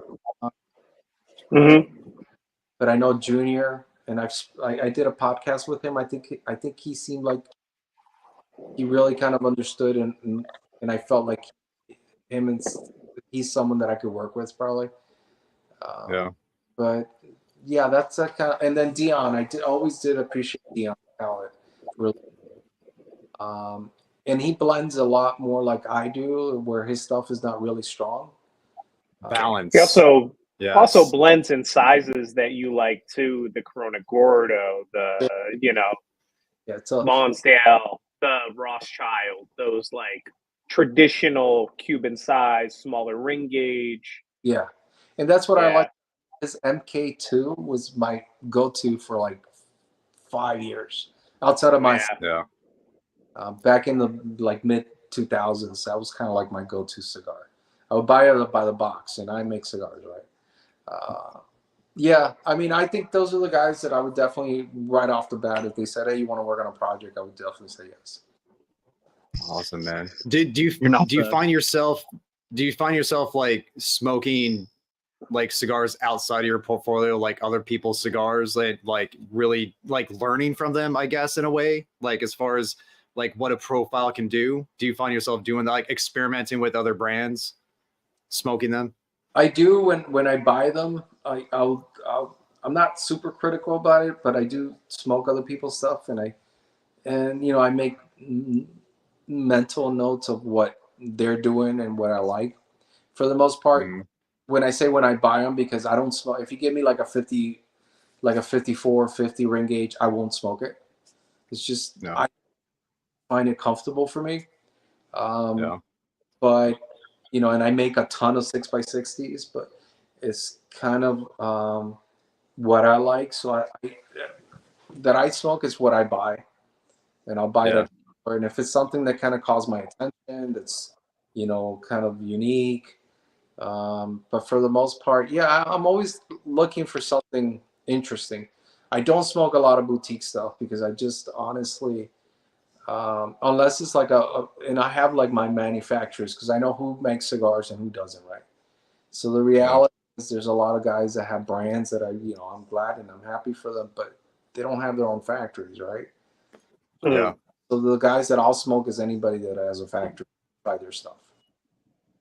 So I'm thinking you're probably not a big Asylum guy. No. The ring gauges. I like Christian, and he does. He's out of Honduras, but I'm just not a big 60, 70 ring gauge.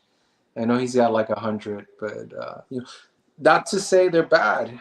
It's just, and there's a customer for everything, right? Like I like trucks, and I wouldn't get into like a small car. It's just I'm a consumer, just like anything else. So.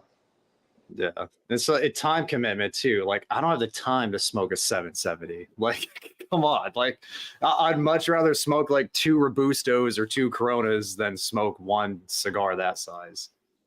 No, I mean, I get that. I mean, I suffer from attention deficit, everything. So everything. It's for me to sit down. It's like, it's got to really kind of pop. It's got to like entertain. And it's got to be good, and it's got, I'm not saying that I have the greatest palate in the world, but I know what I like. And so, everyone has their own vision of their cigar, but if it's something that like evolves, right? Like I have like, I should be a politician and like run for, changing the tax code, but I have like this formula. It's called a 333 formula, right? It's just like, what was the name of that guy? Ben Carson. So anyhow, My point is that when I make a cigar, I look at construction in 3 different ways. I look at flavor in 3 different ways. And then the other one is what is the third one? See, I know this. I should know this. This is my, the third one is construction, the way the cigar evolves. That's the 3 parts of how the cigar evolves. So how it lights, how it burns in the middle, and how it ends. So all those interact with how a cigar is made, and I always look at those. So it's like 3. The cigar is burning this way and it's tasting this way because, you know, this is the flavor that you're gonna get out of it. So it all intertwines all the time. What's your favorite flavor profile that you look for out of like the cigars that you go to the most? Well, I mean, it all really kind of depends. What outside of my cigars?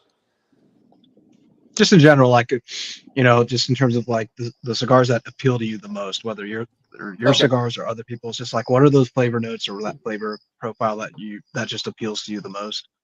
So I like a cigar that has a little bit of a kind of woody, but sweet at the same time. I like that natural sweetness to it. I'm not saying, you know, that has sweet tip or anything like that. That has a citrus dry. I love that. Like I love citrus, dry fruit, woody, a little bit of spice, and a little bit of chocolate note, and then you got me. And that's what I'll look for. Okay. Hey, just a heads up, y'all. This storm is moving in on us about an hour sooner than it was supposed to. So if I might have to bounce, which I can't believe this is happening, but I'm on for now. But we're starting to get some crazy weather up here, so you're all keep you good. posted. All good. Are we going the guests? Are we doing an hour and a half, or is George is he able to stay on for however long? I mean, George, it's entirely up to you, brother. You know, you can boogie at an hour and a half if you want. If not, because I mean, it's only the 3 of us, possibly the 2 of us. So I mean, it's not like No.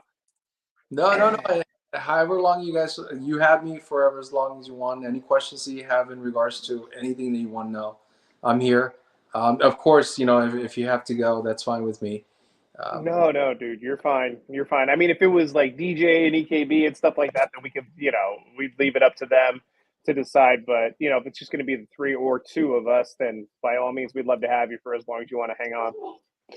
No, that's fine. If you have any questions from the audience as well, so chat. I'm here for your entertainment. I'm here to entertain you. Are you entertained? Talk to us a little bit about the El Gigante number 5 and kind of how that process worked to make a 19-foot cigar. Speaking of big ring gauges. Yeah. 1920 ring gauge. 19 feet long. And, you know, it's kind of one of those things my dad and I always spoke over the years that we should make it the biggest cigar in the world. So then we ended up doing that, and we took it to the trade show. Oh, this is quite some time now, probably over 15 years ago. And we took it to one of our trade shows in New Orleans, and so we showcased this giant cigar. And we just wanted to do something that, you know, hadn't been done before. Haven't seen it yet. And it was an interesting project. Took a lot of materials. But then there's a final end story to that was really well. I mean, cigar lingered in our humidor forever. We didn't know what to do with it. And then someone ended up purchasing it. So. That's awesome. Wow.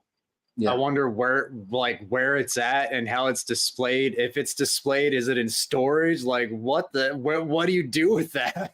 I hope it's on display somewhere. I never really kind of knew. Yeah. But, you know, it was a great project. It's got to be the world's most expensive cigar if you look at it as a cigar. Yeah. And, you know, it was a lot of money for that thing, but it was a good project. How many pounds of tobacco went in that? About 3,000 pounds of tobacco. And then it had, I think they're doing like 10,000 wrappers, which was interesting. It's like a line run right there. Yeah, but you know, one of the things that got me, it was a joke that someone said to me years ago, and it never left my mind, which is, it wasn't a premium cigar. It was a short filler cigar. No Hilarious. shit. I thought it was, Right? that was one of those things where you poke at it, but it's like, damn, it is. It is. Technically, it is. And y'all definitely draw tested that one, right? Yeah. Yeah. Well, you know, I had this cover that I could never get the hookahs long enough. And then the attorney said it would be a bad idea to light it up. But the whole thing was that we were going to take it to the trade show and light this thing up and have like 50 people like with the hookah smoke this thing. And the original furniture was supposed to like push the cigar forward so it would dangle. So as we were lighting it, it would like, you know, create an ash. But then we figured out that it was just going to be a fire hazard. And so you need like a bulldozer to like ash that thing, like as an ashtray to scoop it up. You know? Yeah. No, but you know, of course, it's like in the grand scheme of things. Like in my mind, I was like, yeah, we're gonna do this. It's gonna be like this. And then, you know, of course, like liability came into play, and you're like, no. Yeah. Damn, that's crazy. Yeah, that would have been a good light. How often are you down in the factories? So my father runs the farms, and he runs the factory essentially, and then I run the distribution here in the U.S. So that kind of leads me the time to travel across the country and visit people, and so I'm only there when I'm working on projects, and I try to be there at least once a quarter. You know, just to kind of the future projects, production, kind of that. I like going there, but with the new change of the airport, they made it a little bit farther north. I kind of hate it, so I actually fly into Nicaragua and then drive into Honduras. So, I like Nicaraguan food a lot, so I'll stop and eat gallo pinto and stuff. And so once a quarter, it's minimum when I'm there. This year I haven't gone so far because I had my bicycle accident, so it's kind of one of those things. That was some scary lightning, by the way. Yeah, guys, I think I'm about to have to call it, y'all. I can't believe this is happening, man. I'm sorry. It's all good, man. I totally understand. Yeah, Should is it cool? Man. Is it cool to invite Peter on? Can we invite him on with us? No, yeah, bro, not Peter, bro. no, invite Peter on, man. I'm just playing. All right. Yeah. Hey, George. Hey, George. It was nice connecting, man. I'm sorry I gotta go, dude. It's thank you for Texas weather. For participating. Yeah. Yeah, man. Thanks for sending our stuff. I got some reviews coming out soon, man. This Connecticut was delicious, dude. Like absolutely. What do you think? Especially the new cigar. I really want to get feedback on it. I will. Yeah, I will. One of those things, you know, I just want to see what people, because it's something that I really kind of worked on for a long time. So I want to see. It's kind of like the Puro. Yeah. I want to see how that goes. Well, the more stuff I have from you, and I mean this sincerely, man, the bigger fan I become. So it was great connecting with you, man. And yeah, sorry again, but yeah, I got to get running, guys. I'll see y'all. Take care. All good, man. Stay safe. All right. Later, bye. I just sent the link to all the guys, so if they want to come on, they're more than welcome to. Mm-hmm. Yeah, it's just like with Gran Habano, it's just you guys. I started smoking in 2008, so it's like you guys have been there since the very beginning for me. Like the Corojo number 5, obviously, and like that's one of the cigars where it surprised me so much when I smoked it again for the first time in such a long time because it was so freaking good. It's like at the time when I started getting into the hobby, could I just not, being newer to cigars, could I just not appreciate it as much? Like it's just like getting back to it, like Gran Habano, that band is so iconic. It's always been there. And it's just because of that, it's just, I just, forget to keep going back to it. So you guys reaching out, and I'm pretty sure Sanj was the connector, was the catalyst to get, you know, us on your guys' map. So thank you to Sanj for that. Yeah. But we connected. I known Sanj for a number of years, a long time. He's a great guy, and he told me about. You know, honestly, I'll be honest. I'm kind of one of those guys that I do my job, I do the things, I go to events, but then I go back to my, you know, bat cave, right? To life. Sure. Yeah. So Sure. I don't keep track of like the new podcasts as much as I should. But that being said, Sanj was a great guy. He told me, you know, why not? This is a great opportunity to talk to, see what they're doing. I saw the videos, I saw everything you guys were doing. I told him right away to send you. Plus, we want to get the feedback, right? Yeah. And then once again, another person who's very cost-minded, also like cost-minded, but also come out with a premium product that's worth people's time. Like construction, also a big thing. Weight of cigars, also a big thing for Sanj. So I can see how you guys were very like-minded in that regard. He gave me a cigar. Kudos, Sam. He gave me a cigar at the show, we participated. Big Smoke. The Big Smoke in Tampa. Yeah. And I really liked it. It was a Lancero. I don't know what it was, but it was part of his line. But I know now he has like 3 or 4 different ones. He told me about them, but to be honest, I've already forgotten. But very good cigars. Very good cigars. Yeah. Yeah. Now, is everything he Solid. makes Dominican? I believe so. I think the SP Silver, the one that's going to be coming out soon, is made in Nicaragua, but everything else is Chico or Eladio. Yep. I believe. Yeah. Yeah, that's what I thought. Good stuff. Good.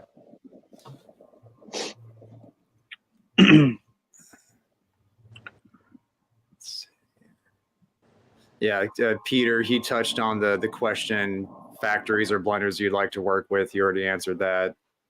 Yep. Yeah. Yeah, I think it's for me too. You know, like the Corojo number 5, obviously being my introduction to the whole entire lineup in the early 2000s when I started smoking in 04. And like I said in the green room before we came on, you know, it was like I kind of dove into Lanceros head on. And it was also at the same point that I was really getting into like all the smaller ring gauges. You know, there were a lot of boutique brands that were just starting up. You had Tatuaje with the original black label, Corona Gordo. You know, that was a very significant blend. And, you know, it established the Tatuaje name, that whole entire black line, along with the Miami. And, you know, I just, when the STK Zulu came out for the first time, man, it was like awesome. So delicious. Thank you. And that was, you know, like the hard part about reviewing cigars now on YouTube or alternative media is that, you know, you have certain ones that you know are going to get views, right? You put a Fuente Opus X up or a Padron or something like that. But really, like when you share something, I mean, I've had that cigar box for over a decade, you know, and I've only smoked probably like half the box. I've given away a couple to these guys, you know, as we've established our friendships throughout the, you know, the rise and upcomings on the platform together and just being friends. And it's like, you know, those are cigars that are near and dear to my heart. The Don Pepin Lancero Blue Label Originals, the STK Zulus, you know, those are all very significant sticks to me. So I want, you know, people to get exposed to these brands that, you know, have been with us for 20 years of smoking. I appreciate that. Yeah, I saw the video that you shared, and you spoke the Connecticut version of it. My favorite for a long time. I still enjoy that cigar. But the Habano was a very citrusy cigar that was real. And that was actually, you know, when I made the factory out of Miami, it was for 2 reasons. It was for the Zulu line, for the American Puro. That was the whole sort of idea, was that we were going to make cigars just here in the U.S. that had that flavor and complexity, as much Cubanness as possible, with the rollers that were Cuban rollers. So I thought that was a cool thing, because every single roller was a Cuban roller from a Cuban cigar factory that had just come to the U.S. So I thought that was kind of like, wow, you in Cuban style cigar with Nicaraguan flavors, or American puros, It was really, Yeah. but no, I mean, the Zulu project it's still going on. It's a Mhm. good cigar. We're probably going to revamp that project and then tie it into a new charity. That's kind of like what I've done. So I worked with an artist and then a charity that they work with. So the month to the orphanage that he was adopted from. So that was a great. And then maybe tweak it a little bit. As the market evolves, you want to be able to evolve with some projects. Yeah, absolutely. For sure.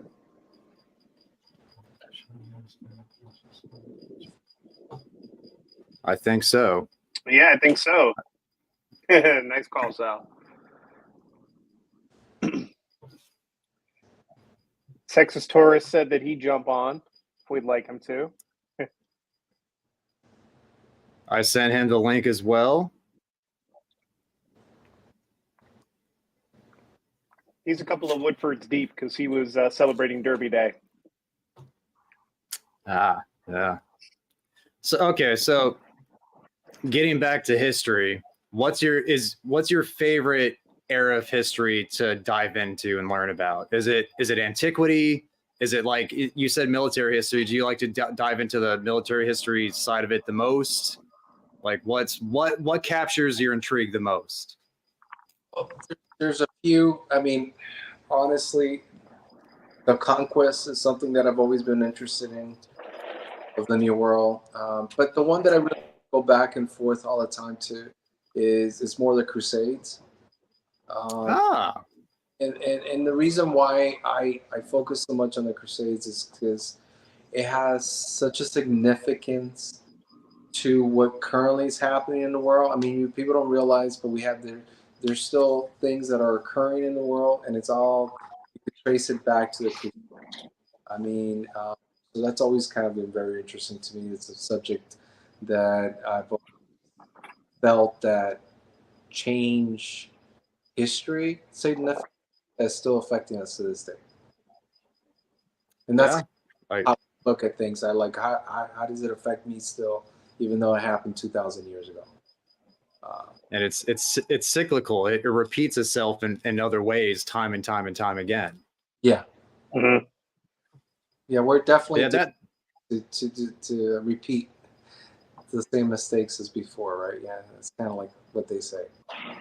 That's really like, I love history, and that like I love diving into like antiquity, ancient Greece, ancient Persia, stuff like that. But like the Crusades is something I don't really have that much expertise in as far as like learning about it. So that's something I need to look into more. I recommend it. I mean, a lot of things. I mean, that that are still going on. I have a lot to do with that. Now, how it affects how Europe developed afterward. What happened to the Levant?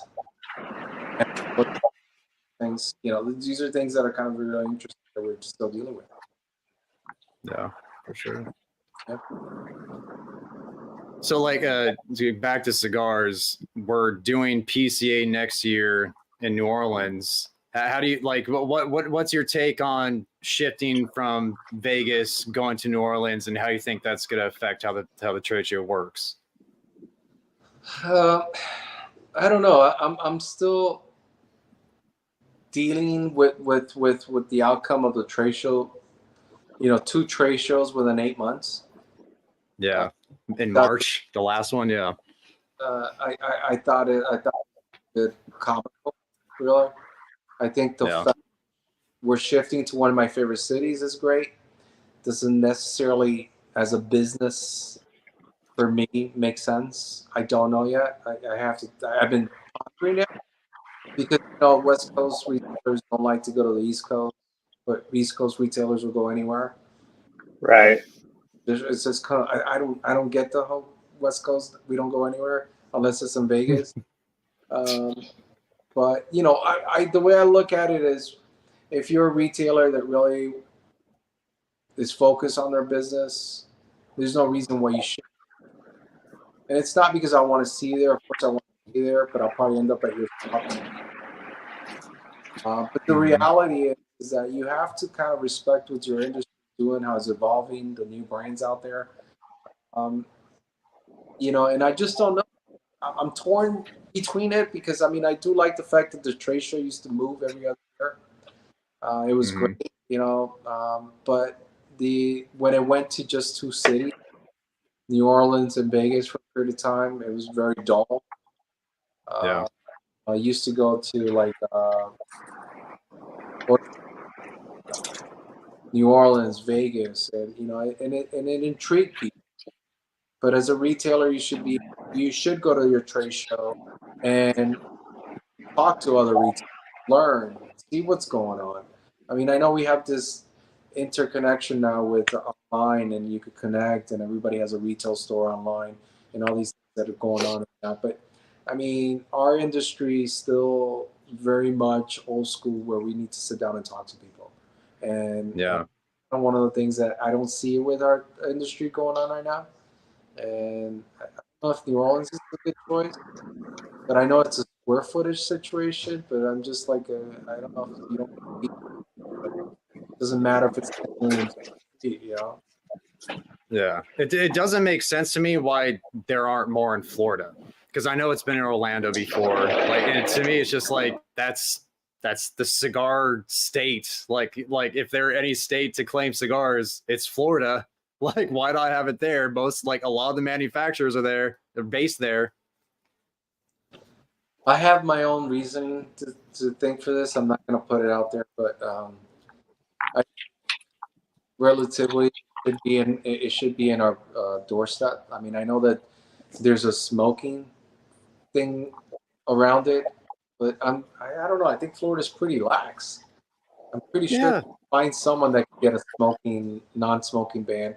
I don't know, the convention for Miami Beach might be an issue, but does it need to be in a venue like that? Does it need to be that size? Do you need to? I mean, they kind of banned smoking indoors in New Orleans though too, didn't they? I think next year. I don't know. I think there might be smoking ban next year, from what I was told, but I'm not sure. I don't want to put that out there. Like, then I'm spreading rumors, but I think you might not be able to smoke inside the trade show, which has been for the longest time the reason why the trade show has always stayed in Vegas or in a city where they could smoke. That's right, because we don't give any Fs out here. Joe knows. You want to hop on, brother? Yeah. We got some extra spots, man. You want to talk to George and hang out for a minute? I'll send Jonos a link. Peter said that he can't hop on. What was that, George? No, I'm saying I love Vegas. I mean, listen, I love Vegas as much as I could. Vegas 4 days, right? But it's a little different when you live out here. You have to take it all in small amounts, small dosage. Yeah. But that being said, I think it's a great place for a convention. But I think my biggest dilemma is if you're gonna have a trade show and you can't have a mom and pops, which basically I would have to say like 60% of our whole industry is mom and pop businesses, right? It's someone running their shop with their wives, maybe on their own. They got one employee, and if you can't have those people or afford to go to the trade show, then what are you doing? Right. Right. I mean, my point is, when you make it into a city where it's so expensive now. Joe, that is a terrible part about Vegas. I was telling the guys in the last live stream that I was checking on some of my pool accounts this past week, and a one single cocktail at the pool is now $35 for a mojito, and it's like, it's just gotten a little different than the Vegas that my family moved out here 30 years ago too. Yeah, and that's the thing. I mean, I love it, I like it, but also, you if you run a small business, you can also put yourself in debt just to go to the show to save $5,000, and it's going to cost. Sir. And I'm always thinking about that. It just doesn't make sense to me. I don't know why there shouldn't be like 4 shows across the country, hit every freaking corner of the country, and make like 20,000 square feet, 30,000 square feet. I don't know, 50,000 square feet, and make it a traveling show. Mm-hmm. It's a pain in the ass, but it's probably more expensive for the manufacturer. But when you're hitting some areas where like the Northeast, there's thousands of stores. Yeah. The South, California. If you do it in Vegas, you don't need to have such a big footprint. And then you do Southeast. I mean, why not? Midwest. I mean, okay, I get Oregon and Washington. There's no one up there, but still, right? I just don't know. Yeah. Joe, how's your night, man? Yeah, thanks for Doing coming pretty on, good, bro. man. Of course, absolutely. Wish I could get on sooner. Just gotta pay bills. Indeed. What's your experience been like with Gran Habano cigars over the years, Joe knows? It's really kind of cool. George, very nice to meet you, by the way. When I started doing reviews on YouTube on a whim back in 2017, the first cigar I reviewed was the Gran Habano Vintage 2001. Okay. So I actually still have one of that cigar from that batch stuck in like my sentimentality drawer in the humidor cabinet. So I still have Not one going left. anytime soon. No, probably not. I don't know if it would still be good or not, but yeah, it was the first review I ever did. George is on the show. George is on the show. Of course, it would still be good. There might be storage issues. Blame it on him. Right. Exactly. I could have dropped User the ball. error. It still looks very good. So, I'm sure it would smoke great if I were to pull it out right now and light it up. Of course, I can't do that right now. I'm not at home. But Joe, have you had a Corojo number 5 like lately? no, I have not. I had Dude, I haven't smoked a Gran Habano in a couple of years now, actually. I've been telling you've been, man, the last unboxing you did from Gran Habano, man, their stuff is looking really good, and I'm gonna have to start working it into the rotation for some reviews because they're clearly making some good moves with their blends. They're starting to make some noise again, which I'm encouraged by that. Like when you get these brands that for whatever reason fall off the radar, at least for me, and then all of a sudden they come roaring back with a lot of energy. I love seeing that. And I don't care what size brand it is, any brand that makes the effort to, attract a consumer base again is always a plus for me. Absolutely. So George, I know, like, you have the standard Gran Habano band that's on all the core line. What was the first cigar you did that wasn't like that had like say like a band like the Black Dahlia or like the 20? Like what was the first cigar that you had like that was outside the normal Gran Habano? So probably will go back to the Azteca that I mentioned earlier. Okay. A while back, but then we kind of rebuilt my log to be our core brands, which is the original product that you mentioned. Then we went on to our premium lines, which is the Black Dahlia. La Conquista was actually the first brand in the last 10 years that is not like the Habano. And then Black Dahlia, Blue and Green, and then the Reservas. That's a project that I started out in 2008 where we would just basically make the Corojo number 5 be a vintage. And so we're making cigars where those cigars were rolled in 2010. I think there's still some 2011s out there, maybe not. The 2012 is the one that we're still releasing. And then next year, we're probably going to start releasing the 2013. So once we go through the production, it's just basically the Corojo number 5 just age longer. Materials are selected for that particular production. So have you seen like with and Texas Taurus has joined us? Thanks for joining, man. Nice shades, by the way. He's TJ Great Value Edition tonight instead of DJ. Okay. And his iPhone 6 is apparently blown up on him because he's frozen. Yeah, well, that's all right. But I was gonna ask George, like, do you notice? There you go. Like with the brands that don't have the signature Gran Habano, band on it, do you see maybe it takes time for those to like really start to sell well for people because people are familiar with the new style of bands for whatever blend it is. Do you notice like it takes a little bit longer for those blends to make traction and gain traction?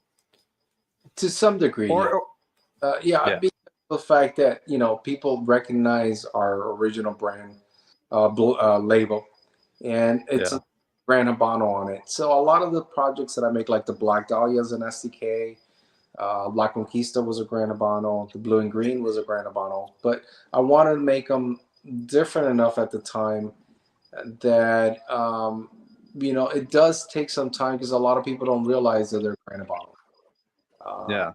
For a long time, I've always felt like I wanted to rebrand the line, but I've always been hesitant to do that because I know so many people smoke it based on the fact that they recognize the label and they could keep going back to it. So it's kind of I'm one of those that like at least people now know that I would never change the blend. But there's been a lot of times where I've seen customers get away from a product because just the label changing, they feel that the blend changes, right? It's just one of those. So for some products, some don't. The Blue and Green was a hit. It still continues from the get-go. For us, the Black Dahlia as well.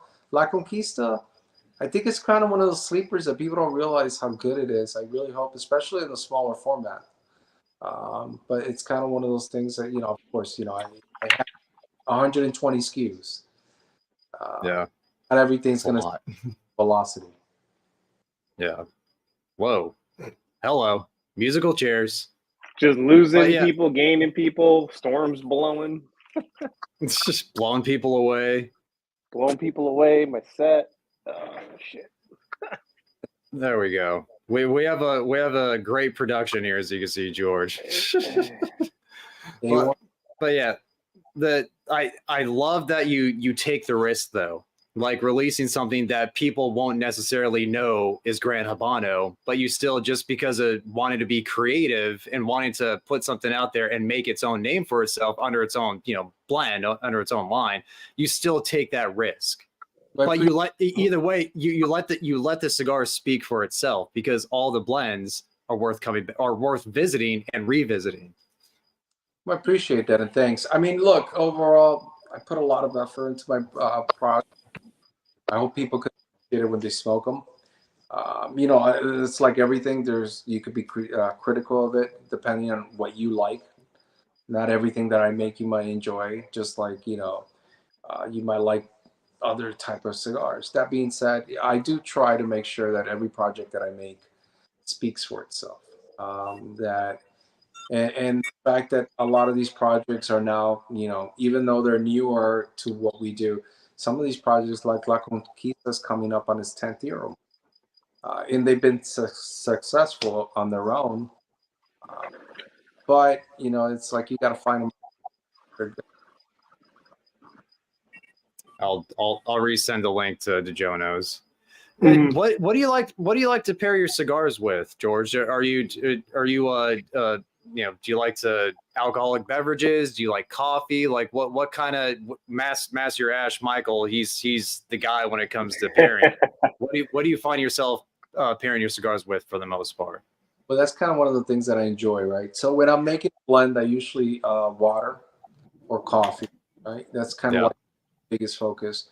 But then after, I really enjoy a great bourbon, and depending on the blend, there's a lot of great blends that I made that pair well with the rum. Like I love Zacapa as an example. Mm-hmm. I think La Conquista blends really well with a Zacapa. I would have to say probably the Blue and Green that I really enjoy a lot. I drink a lot of bourbon with. and I like a rye, like Angel's Only rye. I like it because it has that sort of pepper, a little bit of spice that it has to it. And then the cigar pairs well with it because it's not overwhelming, so it balances out with the liquor, with the spirit. So I like that. I like single malt. So it all depends. I mean, probably I stick to those three the most, though. And wine. Yeah. I do like Yeah. cab here and there. I think that the blend, that's kind of how I do it with the pairings, and I like to let the cigar tell me where it should, what would be best with it, and go from there. It's kind of like every one of them is a journey, and I'm trying to establish where the blender's taking me, and then from there figure out what I think would work best with it. Right? Yeah, I think that's the approach. Look at that! Look at John back, safe and sound inside. Yay! You didn't blow away. Yeah, I was like, my wife was like, "Why don't you just go join from your office?" I was like, "All right, yeah, that's a good idea." So I'm back. There you go. Yeah. It's not hailing, right? It's just rain. So far, I hope not, man. Yeah, we've gotten a couple hailstorms already, so I can't. Our house can't take much more. Yeah. What's up, Joe? What's up, TJ? What's going on, John? All right. So Texas, what? Okay, you just left. I was gonna ask. He was having gonna ask him what it. He typed it in the private chat that he was having not connection, but audio issues, hearing, and what was going on. So he's got an old iPhone. Things happen. Yes, a very old iPhone. Gosh. Well, I think I'm going to light up the El Enemigo. That Habano number 3 smoked for 2 hours. Like, there you go. And that was what, like a Robusto?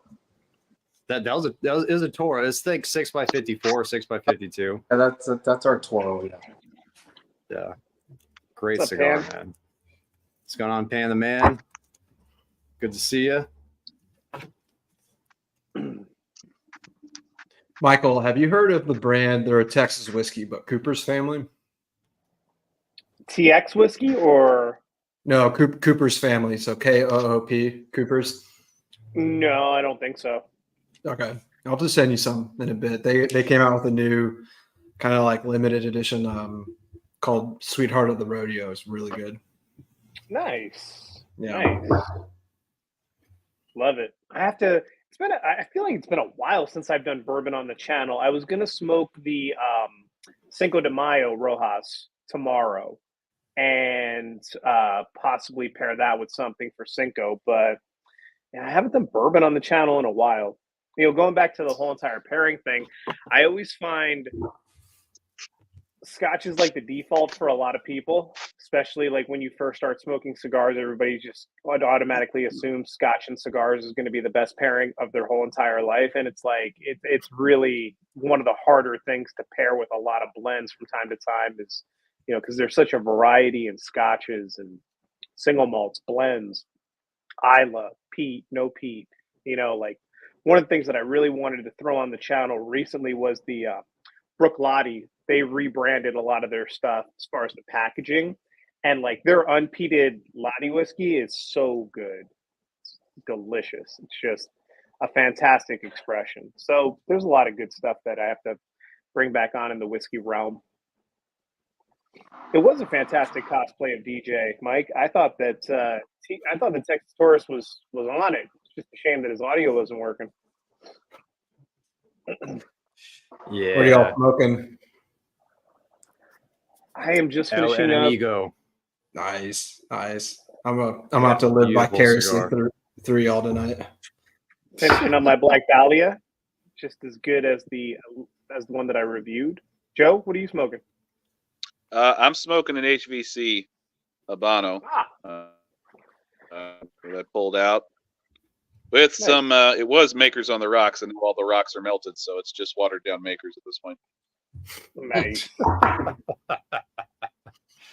So we're in the last hour now. We usually talk about like you know, like Sports and cursory, movies. like media stuff, sports, movies. One, are you a big movie guy, George? Are you a big sports guy, George? And if so, what are some of your favorites, sports or movies?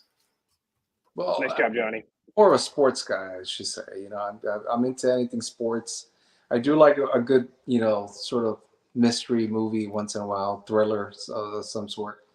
But mostly it's just sports. Like right now, NBA Finals, you know, playoffs right now. It's where I'm at. You know, it's 3 months of just basketball every night almost. So Nice. Tomorrow is the F1 Yes. race. I mean, Yes. it's gonna be nice. And you know, football, which it's soccer in the U.S. That's kind of going. So, I do love sports. I mean, anything sports. Who are you rooting What- for what in the about- NBA right now? Well, I don't like the Nuggets. You know, Miami got kicked out, so Yeah. I really like the Timberwolves to kind of go somewhere. Yeah. Well, let's beat the No. Nuggets. They were playing. I missed the final. I don't know what the final score was, but they were beating the Nuggets. I don't know if they beat them tonight. How did that finish? Anyone know? Yeah, they beat the Nuggets tonight. Good. You know that, but I think honestly, who's going to win it this year is probably the Celtics. In my opinion. Yeah. I think they're just good. I don't think Miami had anything for them. And then, you know, Nuggets, they have the big guy. They have 3. I don't like the Celtics with their 3-3-3-3. I don't like the way the game is going now, where they just. I don't know if it's just me, but this playoff season, I've never seen so many shots being missed. I feel like everybody's shoot. Yeah, I agree. you know, Golden State's not it anymore. You know, they're no longer a powerhouse, so people are just missing left and right. They changed the format of the game big time, though. Huge. That's for sure. Yeah. I was intensely watching the Orlando Cleveland game yesterday. I'm happy that the Magic were able to bring it to a game 7, as I've been a Magic fan my whole life. But it's one of those to where I'm sitting there and I'm watching them, like, easily could have taken the lead in the third, but just every fast break they would pull the ball back, throw beyond the arc, shoot a 3, and brick. It's like such a weird thing for me to watch growing up in the 90s and watching how the game was played back then. Yeah, I feel the same. I feel like that's all they do is just pass the ball in the perimeter, and then no one goes in for a layup. They just honestly just shoot from, you know, maybe 10, 12 feet away at the closest. All they do all game. And I mean, you know, so maybe a fast drive, a fast break here and there, but that's it. I mean, it's just, I don't like the way the game is being played right now. Yeah, that's fair. That's fair. I will say, and I'm not trying to just shill my own team because I haven't really loved the Mavericks lately, but their new squad with the role players they picked up, they actually play pretty physical and they'll drive. If you're looking for some more entertaining basketball, they're actually a pretty damn fun team to watch. Well, the best play of the year, I don't know if you guys have seen it on Instagram. I mean, I saw it, which is that he passes the ball. It was like in slow-mo. That was the greatest play ever. Yeah. It's amazing. It reminded me of like NBA Jams, the video game. Yeah. It was just, you know. It was insane. That was and I do like the Mavs. I mean, I love Jason Kidd, so I want to see him win something. Yeah, they, you know, and the Nuggets and the T-Wolves are going to be hard for anyone, but I feel like this is the best the Mavs have looked in a long time. But they're just exciting to watch. Like they actually play defense. They go for rebounds. They'll shoot the alley-oop. You know, they're pretty fun. So yeah, the defense, man, is that was a fun game to watch for just the opening like 5-10 minutes. You know, just watch a team actually like lock down another team. Today's game. Yeah, for sure. I'm thinking you're not a big boxing guy, George. Huge boxing guy. Dude, so you missed the fight. You missed the fight tonight to be on the show, bro. Well, thank you, I'm not a big fan of the guy. Canelo. I was a Triple G guy. I Me too. felt that Triple G won the first fight, and then Canelo took 3 years to fight him when he was already weaker.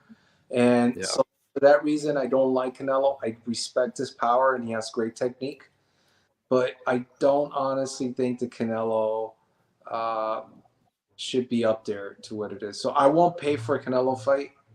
I'll never fight. And then a Mayweather fight. I never paid for it. I watched Mayweather. But he was just a tactician. I mean, he was just that great. He was beautiful to watch. So don't worry. And I don't mean it in a bad way. I'd rather talk to you guys. I mean, I do like Canelo. But it doesn't mean that I don't want to be here. I just, I'm not going to. No, man. I agree with that 100%. I went to the first Triple G fight with Canelo, man. Like, I was so pissed.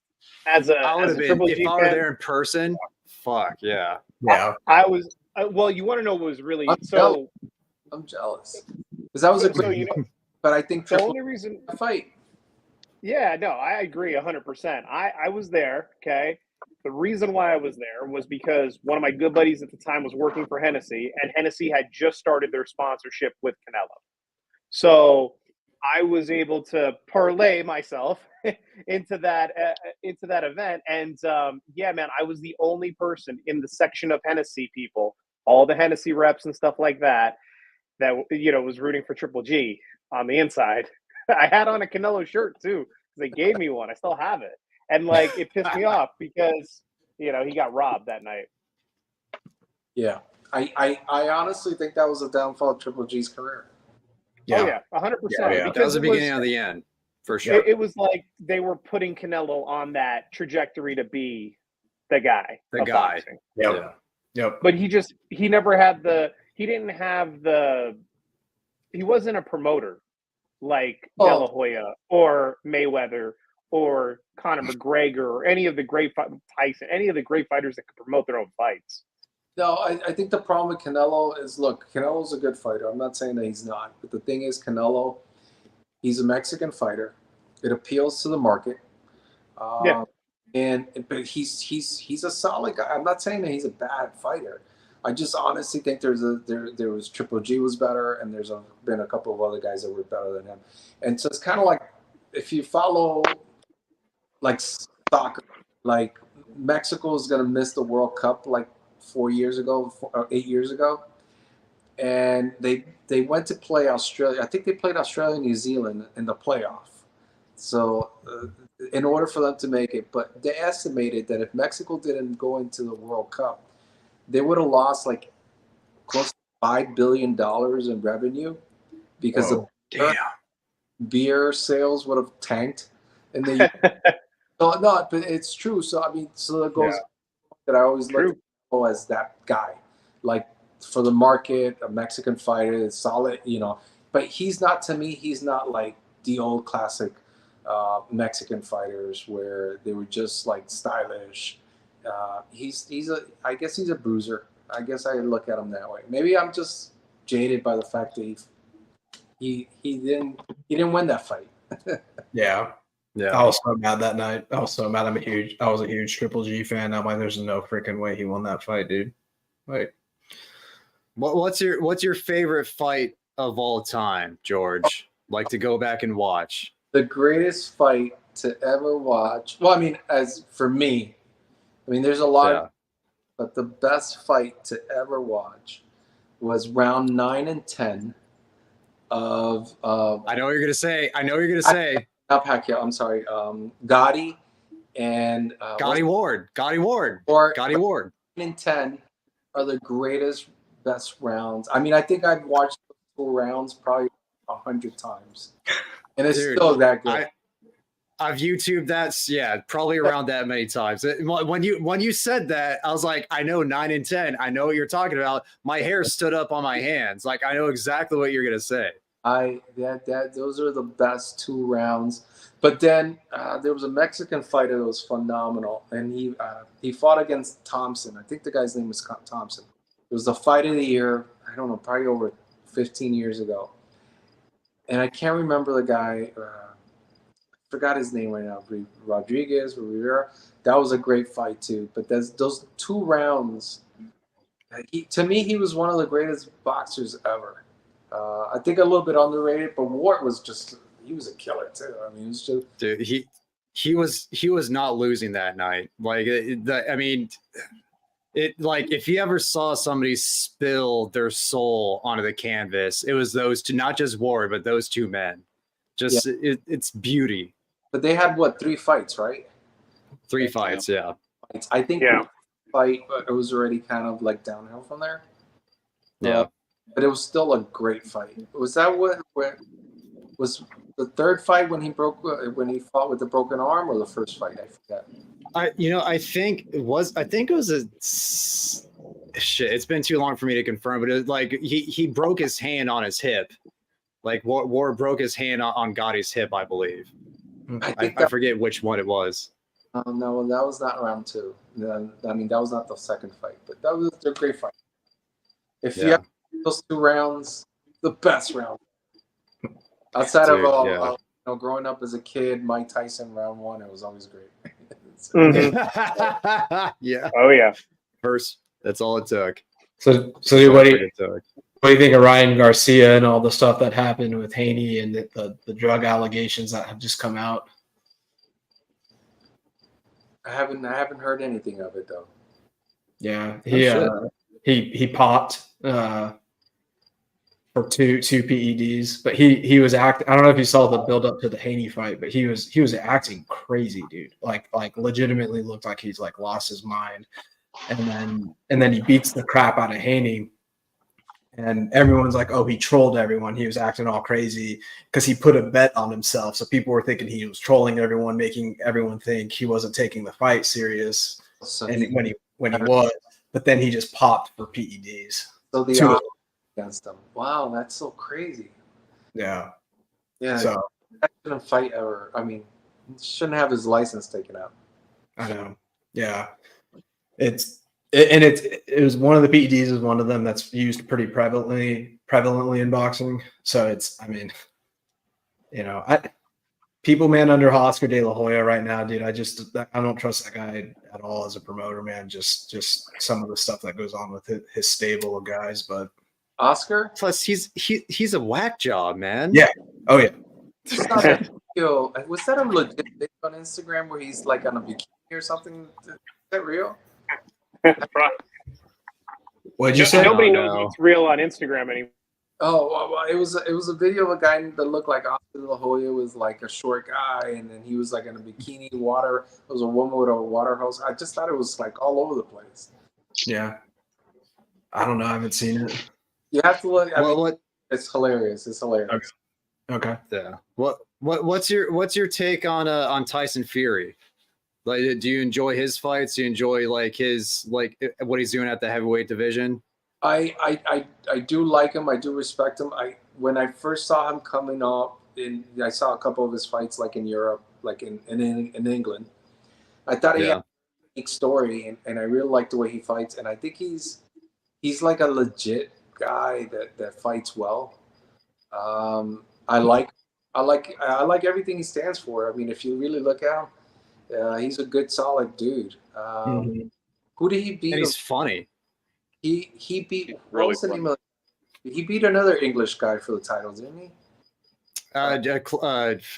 Joshua, Anthony Joshua. Joshua, right? Yeah, that was a great fight. Yeah. Then I had seen 2 fights prior to that of his, and they were really good. I think he's a good guy. I like the fact that. I don't know. It was kind of weird though because around that same time I would always go on YouTube and look up guys fighting from what is he? He's a gypsy, right? Yeah, he's a gypsy. Yeah. Mm-hmm. Yeah. Well, so the thing is, there's actually a really good channel that you can watch on, and they have these fights where they're like fighting like stables and things like that. So I always was into that. And then here comes this giant heavyweight guy, and he's killing people. I thought it was kind of cool. Yeah. It's remarkable how fast his hands are at his height and weight. Like he is so crafty for being a heavyweight at like a big, like he looks loppy as hell. He looks like he would be totally unathletic, but he's very surprising. Yeah, he did lose one fight where he lost the belt. Who was it to? Are you talking about with Wilder? Wilder, yeah. Yeah, dude, that series of fights, man. Oh my gosh. that was that knockdown. Yeah. He's the guy that I expected more from Wilder than what I'm seeing, but I mean he's a great fighter. I think he should be bigger than what he is though. I think he got into boxing later in life though. Like, you know, he wasn't like growing up doing it, so it's not in his DNA per se, you know. And I did like what was the name of that guy, Rodriguez? What was the name of the Mexican boxer that was heavyweight for a period of time? The big boy. Yeah. Oh God. Anthony. Yeah, Anthony is Ruiz. Andy Ruiz. Andy Ruiz. He was good. Yeah. He's surprised when he won, but then he just like I don't know why. I guess he lost. You know? Yeah. That was just one of those like Buster Douglas nights where it's just like it was his night, you know. Yeah. Yeah. I feel like Fury with Wilder, Fury is just so smart. If he sees you enough, he figures you out, you know. Like I think Wilder has a lot of power, and I'm not saying he's a great fighter too, but I think by the second and third fight, Fury's just like I got you. I know what to do. But he's so unassuming. His footwork is amazing. I mean, from how he looks, he reminds me of Fedor in MMA back in the Pride days. Fedor had like a beer belly looking thing, but like he was super in shape. I mean, he just didn't have abs, but it didn't mean he wasn't in shape. Yeah, man. Are you into the UFC at all, George? Go ahead. What were you? No, you go, Joe. You go. I was just gonna say, you always got to worry about the guys that show up without abs. Like, yeah, like, those guys that make it to that level and they don't have abs. It's like they've figured something out. And I would be more scared about a guy who showed up at that level without abs than someone with. Like, what am I missing? Yeah. The last 12 rounds and fight, you know, that people don't realize. Like, I mean, it takes a lot to do all that. So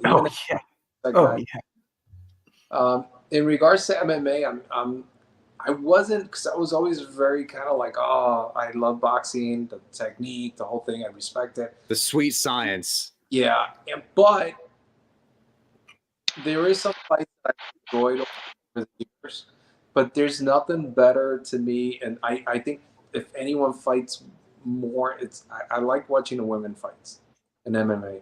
I think they're legit giving it 100%. I'm not saying everybody's not giving 100%, but I don't know. I just like I like their aggressiveness. Yeah. How tenacious they are, and I actually respect them in a way. And sometimes they don't go down to the floor, which I like with the new fights. I've noticed that there's not that much grappling and on the floor as much as in like maybe 5-6 years ago. All the fights would end on the ground, right? Yeah, on the ground. Lately, there's not that much, and I don't know if maybe they told them, you know, it's better to box it out a little bit, kick. Maybe, you know, technique changes. People start to realize that you don't want to go to the floor all the time. But I do love MMA women matches. Yeah. John could probably speak to like current MMA and all that better than I can, since I don't really follow it. I just think like UFC MMA as a package, as a product, has been run so much better than boxing like the last 10 years or so. Yeah. There's no competition. I don't understand it, but I mean, I think honestly, the problem with boxing, and this goes to answer the question, is that there's not one body. And governing body. That's the problem where UFC, it's run like a business, one organization, the whole thing, where you have the WCB, you have all these different entities, and I think that's the downfall of boxing. And it could very, and if they don't get their act together and they don't have one governing body, they could go away because Yeah. look they like could. like an old person sport where we used to do that, and that would happen. Yeah. Yeah. Yeah, for sure. it's sad to see because I've admittedly I haven't really followed boxing that closely for the past 5 years because the quality of competition, the quality of the product just isn't there like it used to be as consistently as it was back in the early 2000s, mid 2000s, whatever. Now it's been MMA. They've taken over. Yeah. Yeah. And it makes sense. I mean, I think it's probably one of those things that, I mean, look at the slapping now and league, and then you have in Russia. I've seen a couple of those matches with the knuckle, bare knuckle fights. Bare knuckle. Yeah. All these things are just trying to buy for audience and bigger. But boxing should be bigger than it is. Oh, absolutely.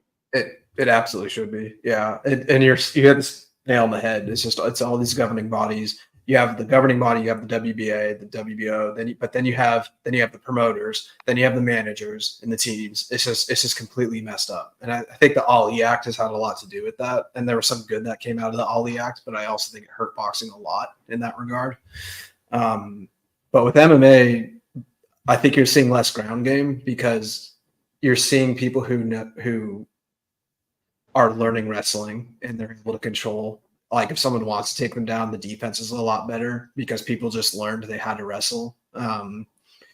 And people are so much better at defending submissions too. There's just not as much gain for it anymore because it's really hard to submit people now. People are so much better defensively. So I think that's one of the changes you've seen is why maybe you've seen less ground time recently. The only concern I have with the UFC, I'm a big MMA guy. I love boxing too. I'm just a combat sports fan in general, but the only thing I'm concerned about the UFC is they were so focused on going mainstream that I feel like they've really diluted some of the personalities where you used to see Chuck Liddell with the ice shorts on the Iceman, and some of it could get a little cheesy, but when they came out with the uniforms and everyone looking the same, and I'm just you still need the personalities to come through. This is still entertainment, and so I just I don't want individuality.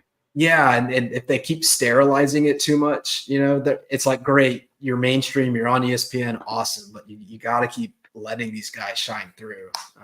So I just hope they do that. I grew up with WWF, and you wanted the same. Yeah, yeah, a little bit.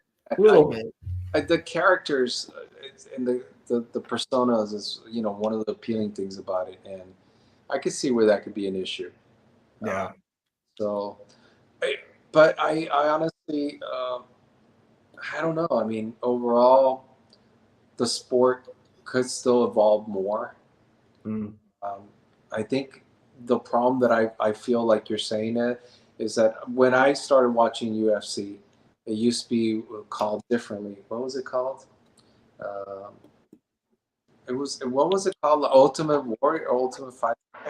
Well, it's always been the UFC, but then they had the reality show called The Ultimate Fighter. No. But no, I'm confusing it. No, but in the 90s, when I was watching it as a kid, it was different. No holds barred, Vale Tudo.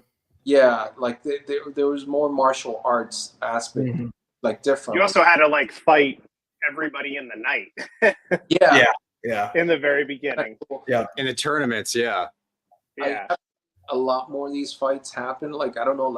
I've been watching all these fights lately where they're putting a guy that knows kung fu against and this is more in Asia where I'm seeing it, and it looks like a total Mortal Kombat setting. It's really kind of okay. And where there was Bloodsport. You remember Bloodsport? Yeah. Like that recently, and I was like, man, I'm kind of liking this because it's kind of going back more to what I thought. Yeah. And the Octagon, it's kind of cool. I don't know. I guess it's entertaining, but I'm not a big fan of it. I used to wrestle. a lot, and I used to wrestle in middle school and high school, so I could appreciate the technique of grappling and all that. Yeah. Punching, but reality is that I just don't know. I don't know if I enjoyed boxing some guy really, doing his thing. Yeah. Who's your favorite boxer of all time? My favorite boxer of all time. I never really kind of picked one. I honestly, there's so good. I mean, Duran was a good, solid boxer. I really like Gotti for his spirit. I think honestly, that's what wins me as a fan. It's just not that never give up kind of attitude. And I think he embodied that. Mike Tyson, Absolutely. velocity. He's just a killer. He was so good. I mean, people think that Mike Tyson, he had technique. I mean, I think he just had issues where towards the end, because of other issues, he went away from his boxing technique because he always had power. He relied too much on the power, but he should have beat all those guys. He should have retired. And then Mayweather, I really like. There's a Cuban guy that I really honestly, he's the most boring guy to ever watch boxing, but his name was Rigondeaux. Rigo. Ray Rigondeaux, yeah. This guy, you couldn't hit him. He was boring watching his fights because you could never touch this guy. His technique was so good. I mean, he would just like one step and he was gone, and the whole fight he would get So I liked him. But Gotti, I think for his spirit, I think. Did you ever watch the Gotti documentary about his life and him passing away or passing away? Yeah. Did you watch that? His wife totally killed him, dude. Or totally had it done for sure. But it's a lot of great fighters. I mean, Muhammad Ali was a great fighter. I think overall he was a great fighter. Sugar Ray Chavez Senior. You a big Chavez Senior fan? The guy was good. I mean, these are guys that come on, 170 fights. It's insane. By the way, that was different era. So yeah, it's just different. Now it's very like, we'll put a boxer to fight 10, 12 guys. And they're like not really good fighters, or some guys over the hill just to get a record. And then you see him on a main fight. It's like, he's got 23, undefeated, but it's a guy that hasn't really fought anyone that's challenging. Yeah, for sure. The fight with Chavez Senior and Sweet Pea Whitaker, another amazing friggin' fight. And then Chavez Senior just like slow and steady, the turtle will win the race. And just like there people are saying like Pernell had that in the bag, like he should have won that fight. Like people don't know, like didn't realize like he was pissing blood the next day because he was hurt that bad. Like I just that kind of stuff, and like you don't see stuff like that happen anymore, in boxing. It's sad. Very true. Hey guys, probably gonna have to tap out, not because I want to, but actually I think my phone's about to die and I'm not close enough to a charger. But that being said, I really want to appreciate thank you. I appreciate you letting me on. I just don't want to get disconnected and you guys never hear from me. Yeah, you're good. It's all good, man. It's been 2.5 hours, so it's a lot of your time. So we appreciate it, George. No, and thank you so much. I had a great time. Hence the reason why I stayed longer than I probably should have. You're good. Your own segment, so thank you so much. And absolutely. Contact and let me know if you need anything. Yeah. Thanks a lot. Thank you, George. Appreciate everything. Thanks, man. Thanks for the time. You guys were fans of the product, and I'm glad you're going back to it and trying it again. And just let me know what you think. Yeah, absolutely, sir. All right, guys. Thank you, George. Have a good night, man. George. All right, good night, George. Y'all forgetting Hagler Hearns, man. That was a great fight too. The war. Mhm. The war. And you know what happened with that fight, right? No, tell me. Well, Emmanuel Stewart was Hearns' trainer, and he saw, like, before the fight he was getting a leg massage. Emmanuel Stewart saw that Hearns was getting a leg massage, and Emmanuel's like, "What the fuck are you doing? Like, this is gonna make you too limber. Like, it's gonna make you loosey goosey." So Hearns, Hearns.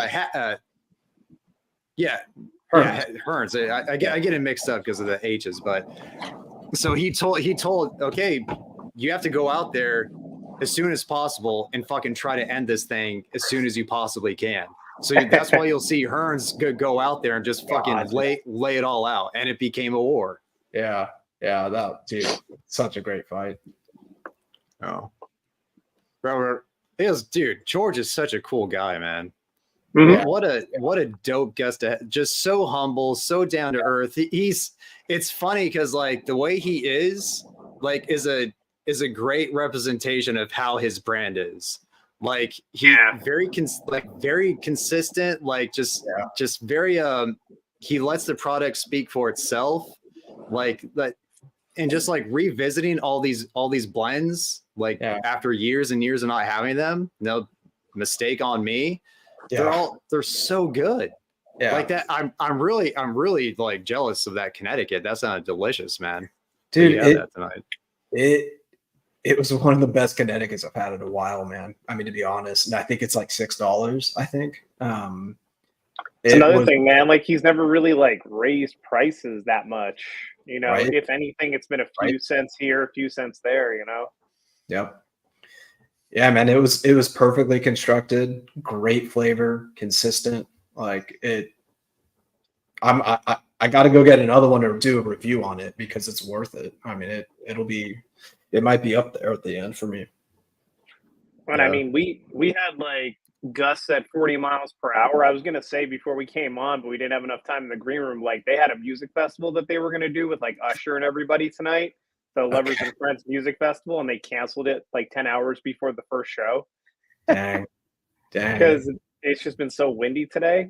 But, like, both cigars that I smoked, no burn line issues whatsoever, you know, no nothing. Just like, and they also sent us those packs with no humidification. Yeah. No, here's the thing. Have you noticed this? Like, packs from manufacturers, a lot of the manufacturers will send out packs that have no humidity in them. You know why? Because they know it doesn't make shit difference. Like, especially like if everything's sealed and it's within its own environment, you know? Just and they know it's not going to be in there, like, in transit for, like, you know, months or like weeks on end. It's just going to take a few days. Being not a humidity for a few days is not going to hurt anything. Like, the thing that people need to realize, cigars are a lot more resilient than you think they are. Yeah. Oh yeah.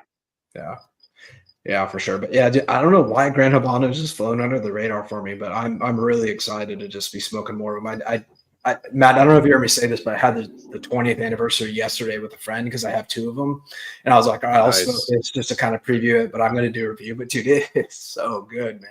I was like, I'm all about trying this brand and digging into it. Dude, that thing is money. That was a very good cigar. I think I rated that one as satisfying. And once again, like, balance. Like, all of his blends are so balanced. Like this Enemigo, this El Enemigo. Balance and on the sweeter end of the spectrum. That's not bad. That's not a bad thing to go for. Yeah. No, definitely not. Yeah. Dude, that 20, so I have a 660. That was one of the most distinct stone fruit flavors I've ever gotten off a cigar for me. It was really good. I feel like George came on one of the worst nights though, with DJ not being here and Keelan having to go, and then the freaking storm came. I felt bad. Yeah, we ran into some hiccups for sure, but you know, it was all good. The show must go on.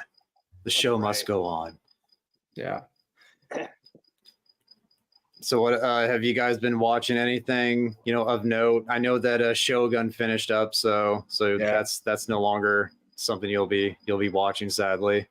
Yeah. I've been watching House of Cards, so first time I've watched it. Ah, Super that's good. that's a show that aged like bananas. Yeah, yeah. It's I'm not gonna lie, it's a little hard to watch. Knowing in the back of my mind, Well, like we yeah. were, the wife and I, when we were walking the dogs today, we were talking about, like, I saw this plastic bag that was stuck to a tree because of the wind. And I was like, how long do you think that plastic bag is going to stay there for? And then the first thing that popped into my head was friggin' American Beauty, with the kid Oh, yeah. recording the plastic bag. And then I was like, Kevin Spacey, when he was like, so do you like muscles? He's talking to the young girl and stuff. And then I'm like, man, he played that role so good. And then I'm like, yeah. In retrospect, it wasn't all an act. Yep, dude. There's plenty of times in House of Cards where I've had the same thought because he plays a total creep in that show, and it's just not far from the truth. Right. And it sucks because it really is such a well-written, well-produced show, but it is at the same time very hard to watch knowing. No, it sucks because those guys, like motherfuckers like that are like pieces of shit human beings. Yeah. You can't enjoy their work. Right. Like the work can't speak for itself anymore once a person like comes out as that kind of person. Same with Bill Cosby.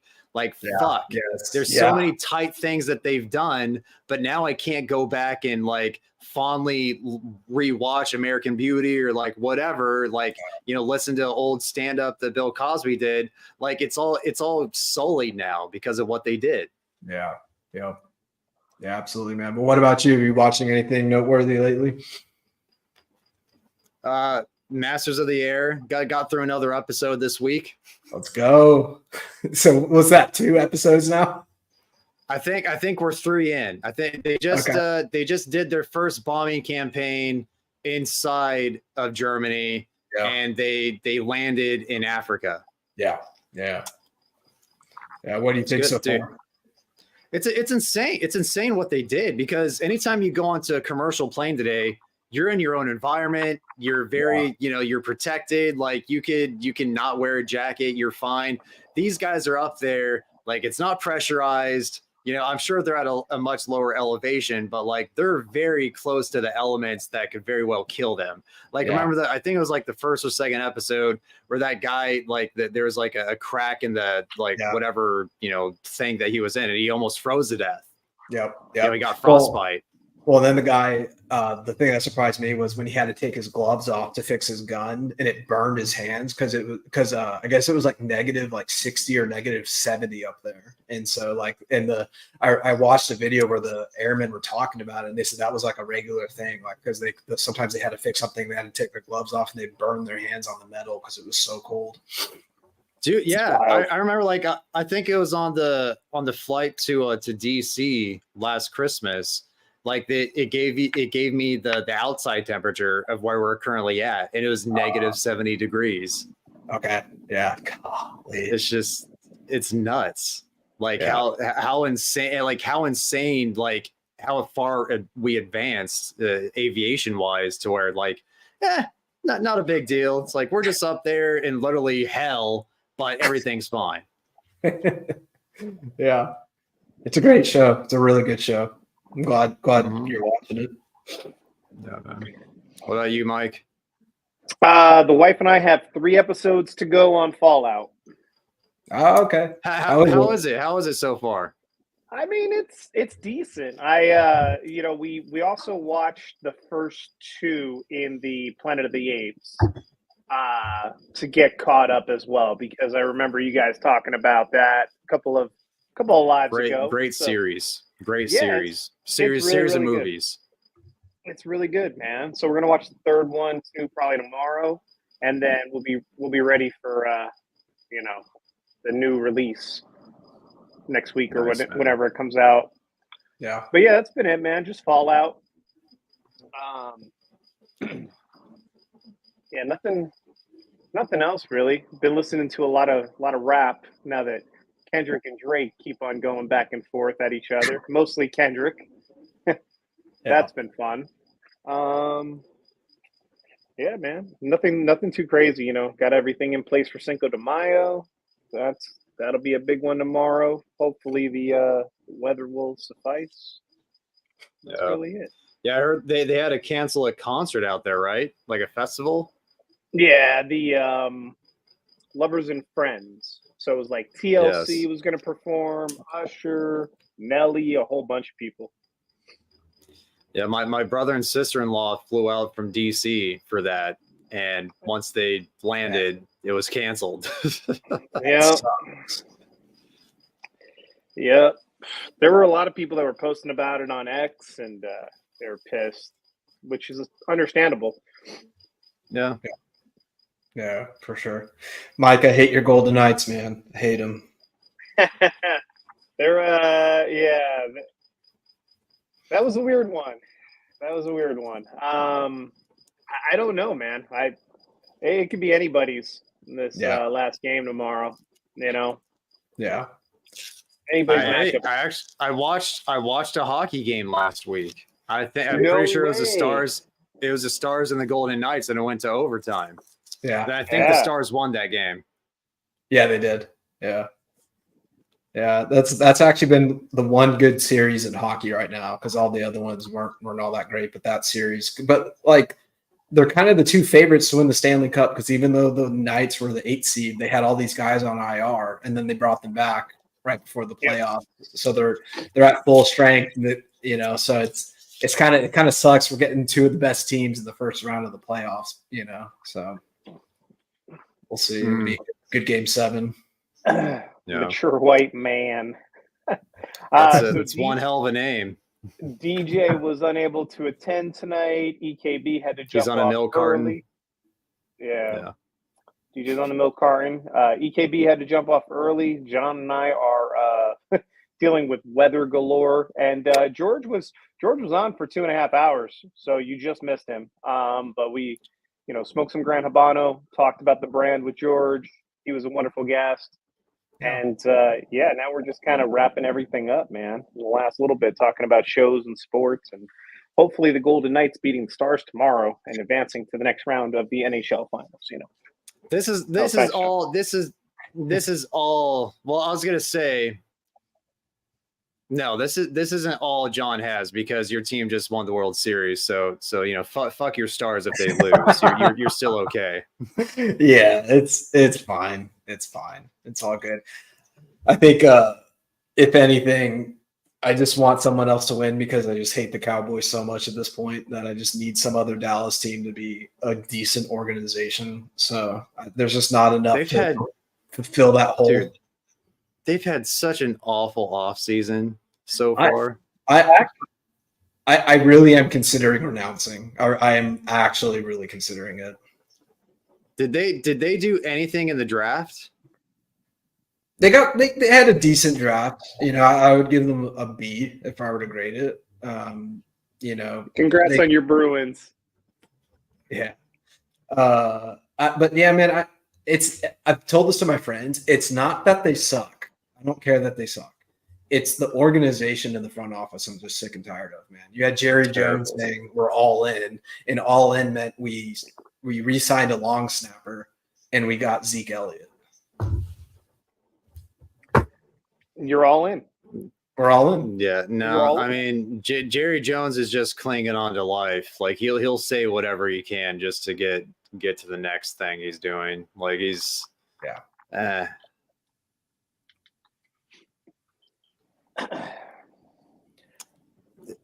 That's my take. Like, I mean, it's wise to let them, say if you get them shipped to you, it's wise to let them sit a few days just to let them acclimate to the current conditions that you have them in.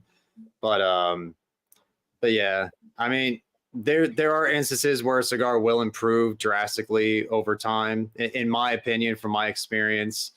But for the most part, a cigar is going to be the same cigar you have, within a couple of weeks after you receive it. Yeah. I mean, like there are like luxury on their cigar of the month club. They have it on the box where it says, for optimal enjoyment, let these rest for 2 weeks before, you start smoking them. I think that most of the time it really just depends. Like in the really hot summer months in Vegas, I typically try to give everything at least a week to two, just because it's typically coming from a cooler place with more humidity to a much hotter place that's very dry. So I Yeah. try to, at least when it's a little bit warmer than it is now and into the hundreds, like be cognizant about it. But I don't really, if I order something and it gets shipped to me, I'll smoke it usually pretty much right away throughout the other months of the year, outside of those like 2 months. Yeah. Yeah. And I'll also be mindful if you go to a B&M, because some B&Ms just run their humidity up the yin yang and sell their cigars too wet. Like that's why I always recommend it's not necessarily about the amount of time. What's most important is their current RH, and you need a humidimeter to find that out. Yep. Yeah. I would say most B&Ms I've ever been in run their humidity really high. So I would say They do. most of them. And also, I mean, like most B&Ms have much more cigars than all of us, and they're all giving off humidity and taking in humidity, and they're at different levels in the humidor depending on how they're displayed. Like, boxes that they just restocked from which is different countries. Which is weird because running your RH too high, which is what we see a lot of B&Ms do, like you run the risk of mold. Yeah. Like that's of being more prone to mold at a higher RH, whereas if it were a slightly lower, it would be much less of a concern. True. Yeah. John, George was with us for the first 2.5 hours. We're just kind of wrapping things up now. So on the recast or whatever, if you go back to the beginning, you can catch him for the first 2.5 hours with us. Yeah, when I'm yawning like a banshee, like we're close to wrapping up. So how are you guys this Saturdays? You guys do anything? Oh, much, man. Just got caught up on some schoolwork. Semester's starting again, so did that stuff. Nothing too crazy. Dog walk before it got too nasty out. What about you, John? Ran a bunch of errands in the morning, but we made some fun of it. Got some donuts for the girls, and then I was watching a lot of the F1 stuff going on today for the Miami Grand Prix, and then I was watching the Kentucky Derby. I'm not a big horse racing guy, but I like having the Kentucky Derby on just in the background. It's like the longest wait ever for a 2-minute ordeal. But I like having I like having a bourbon while I'm watching it, like a mint julep, and I'll get into it. But that's all I do. But yeah, that's it, man. It was pretty chill. Yeah. Yeah. What about you? I went to a HERF in Temecula today, which is not close by. It's probably like an hour 10, 20, hour and a half sometimes, depending on the traffic. So went there, met up with Roger, saw Roger today. That was tight. That's cool. Saw Fish, Steven. He's the one of the main moderators on Reddit for our cigars. Okay. Very, very cool guy, very nice guy. Just caught up with that group and just, said what up, exchanged cigars, did that stuff. It was tight. That's cool. But man, for early May, it's still pretty chilly. Like in California, it's like 57 degrees. I'm freezing my nuts off out here. Yep. Yeah, it dipped down over here too. Are they slightly enamored with the fact that you're a California guy that's so close to all of them and stuff like that for the HERF, and you have the platform that you do? I don't know. They're just cigar nerds. Like they're more happy that I know cigars and know that some of the rare cigars that they're talking, because these guys are I think I mentioned this to Sal today. Like I categorize cigar guys, well, hobbyists in 3 different categories: a cigar hobbyist, someone who's just into the hobby; a cigar wizard, somebody who I consider myself to be, somebody who's like pretty deep into it and like loves cigars and nerds out, a cigar wizard; and then cigar warlock, somebody who has like a lot of expendable income. For one, that always helps with warlockism, with being a warlock. And then 2, just like breadth of knowledge that's unmatched. These guys are fucking cigar warlocks. And so like their collections are just like things I would only dream of. Like I think I have a lot of cigars. These guys fucking make me look like, peanuts comparatively. Yeah. Wow. Yeah. I have got the new Room 101 hit and run on deck. So Nice. it is coming up to bat soon. Nice. I liked the part 2. Part 2 was really good. So I'm curious how the 3rd iteration is. Nice. I have no idea. Keith needs an invite to the Herf next time. Dude, are you in San Diego? That's 45 minutes. Sounds like San Diego-esque or like Escondido or something like that. Matt with the D&D classes for cigars. Yes. I thought that I tried sending Keith the invite to the live stream tonight earlier. I don't know, Keith, if you got it or not. Thought that I sent it to you on IG when we were bringing people up. We'll invite you to the next one. That's in Temecula. They do it at least like what I'm aware of, like every couple of months, every few months. So I'll send you an invite. It's typically the 2 that I've been to, they're in Old Town Temecula. Nice area to chill. That's what I was thinking when we were going over Lions, Witches, and Wardrobes or whatever it was. I was immediately thinking of D&D. Yeah, dude. Warlocks, man. I want to be a warlock one day. Warlock. Dreaming of being a warlock. Keep on working at it, bro. You'll get there. Maybe. I hope so. If my wife lets me. Well, boys, do you think that we should call it here? We're 10 for us, the different time zones for John, but yeah, we're past the hour mark we'd usually go to. So yeah. Cool, boys. Well, thank you, everybody. John, thanks for coming back on, man, and helping adding some more life and a nice voice, to hear from the confines of your domicile. Yeah, of course, man. I was glad I could hop back on. So sorry for the weather delay there. Yeah. No apologies necessary. Thanks, chat. Appreciate all of you guys for hanging out with us. Go check out Cigar Hound Dog's store and all of his fun swag that he has. Feel free to. Do you know about the CEO Baller cigars? No. Okay, I mean, it's just to finish off the night.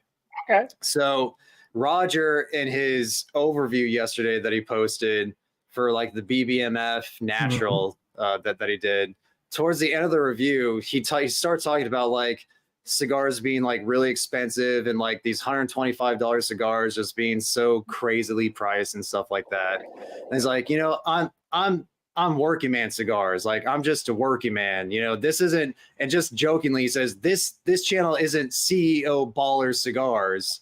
Just as it's just the way Roger said it and like laughed at himself while saying it. I was like, that's fucking amazing.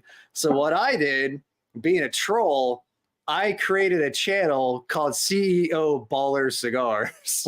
And I use that clip of Roger as like the only content for the channel so far. We'll see if anything else happens out of it. But also, I added merch to my store of CEO Baller Cigars, which you can now have your own stickers of Roger's face with animated sunglasses with money signs and a big stick, a big, cigar sticking out of his mouth. That's the logo with CEO Baller Cigars underneath. I went that far. Instead of editing videos this morning, just worked on putting that shit up on my store. That's all I did. Wow. That's how committed I am to this stupid troll that I'm doing, just to get chuckles out of people and confusion. You are a wizard, sir. That is for sure. Yeah, there you go. There's the comment. I was like, yeah, you are a wizard. That's a dedicated. You're a dedicated dude, man. It's a dedicated troll. And on top of that, I actually ordered merch. I ordered some merch, and I can't wait till I get that shirt in and like put it up for review, and then have people like see like what's that guy wearing? What's that say on that stupid shirt? But yeah, and also I put up fanny packs with CEO Baller Cigars branded on it, and I saw there is one order today for the new merch of a fanny pack and a sticker, and it's going to Cheshire, Connecticut. So Pete's already on this. Oh yeah, Pete got himself a fanny pack and sticker. Hell yeah! You know, we're gonna have to roll deep for PCA next year, all wearing some CEO Baller stuff. Dude, CEO Baller Cigars and fanny packs. Yeah. CEO that's Baller the new Cigar chat. And here's what I did to like introduce to kind of like and fuck John, you should know about it because I followed all you guys. I followed all your channels, and I also commented on your channels as CEO Baller Cigars. I have to go back. I wasn't paying attention. I'll go back and look. For anybody that's wondering, this is the difference between Cigar Hound Dog and all of us. He created this whole entire other identity, commented on our stuff, and we still have no idea. Oh, you're the guy who said cha-ching. You know how there's woof woof for my channel? Like for CEO Baller Cigars, it's cha-ching. I literally saw that and I just was like, all right. And I just like thumbs up it. I was just like, okay. With money bags. With cha-ching with money bags. That's CEO Baller Cigars. And I think I put for like I put for the description on his channel on I guess the channel. I put 10-plus-year-old Bihike or it's in the garbage. That's the tagline. Oh, that was me. That was me. Yes. Okay, yes. That makes a lot of sense because I'm like, it's all coming together.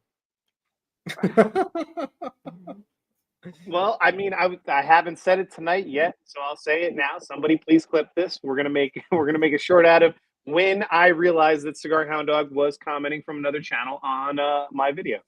That's a reminder for myself. I just subscribed, bro. You just got your 3rd subscriber, so there you go. Everybody go subscribe to Steel Ballers. It's Peter Muchko. Peter's dope. Peter's an awesome dude. It's Texas Taurus and now John, Cigar Alchemist. The 3 subscribers. I'll subscribe here in a minute. That's hilarious. Thank you. A lot of work for nothing. Well done, sir. Yeah, you never know. It could be at 10,000, subscribers within, the next 6 months. Who knows? My dream for that channel is to, because you know how I don't know who the guy's name is, but he's like some dude who dresses in like very like flamboyant like suits with like a feathered hat and just like smokes Cubans and like he just does shorts. He only does shorts. You've probably seen it before, but my dream is to have Roger dressed up like that as CEO Baller Cigars and just like do that kind of shit just to make fun of it. Like, and they're all just super, super obviously fake Cubans. And that's all he does. Got some Cuban rounds.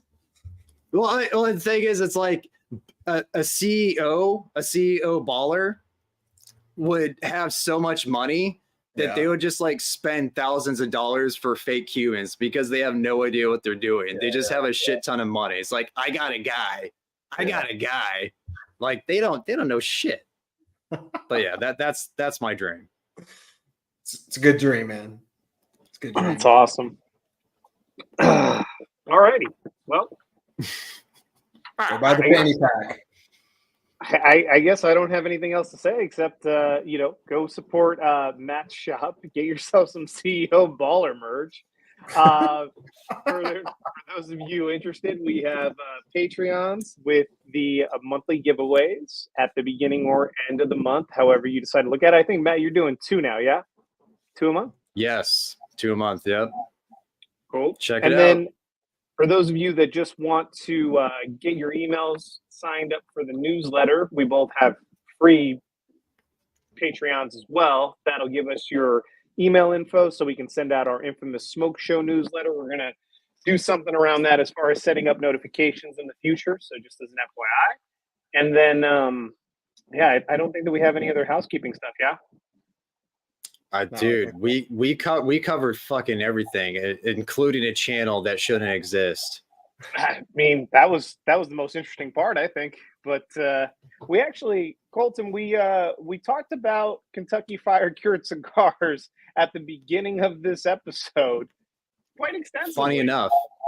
Yeah, Funny it was enough. it was like within the first 10 or 15 minutes, we kind of went into it for a little bit with George. So on the rewatch. Dude, and I was like, the reason why I did it in the green room, because I don't know if like George would have taken it like kindly to like, dude, you got to bring this cigar back, like it was so good. But luckily he was like gracious as can be, just super chill, just like, thank you, like it was a great blend.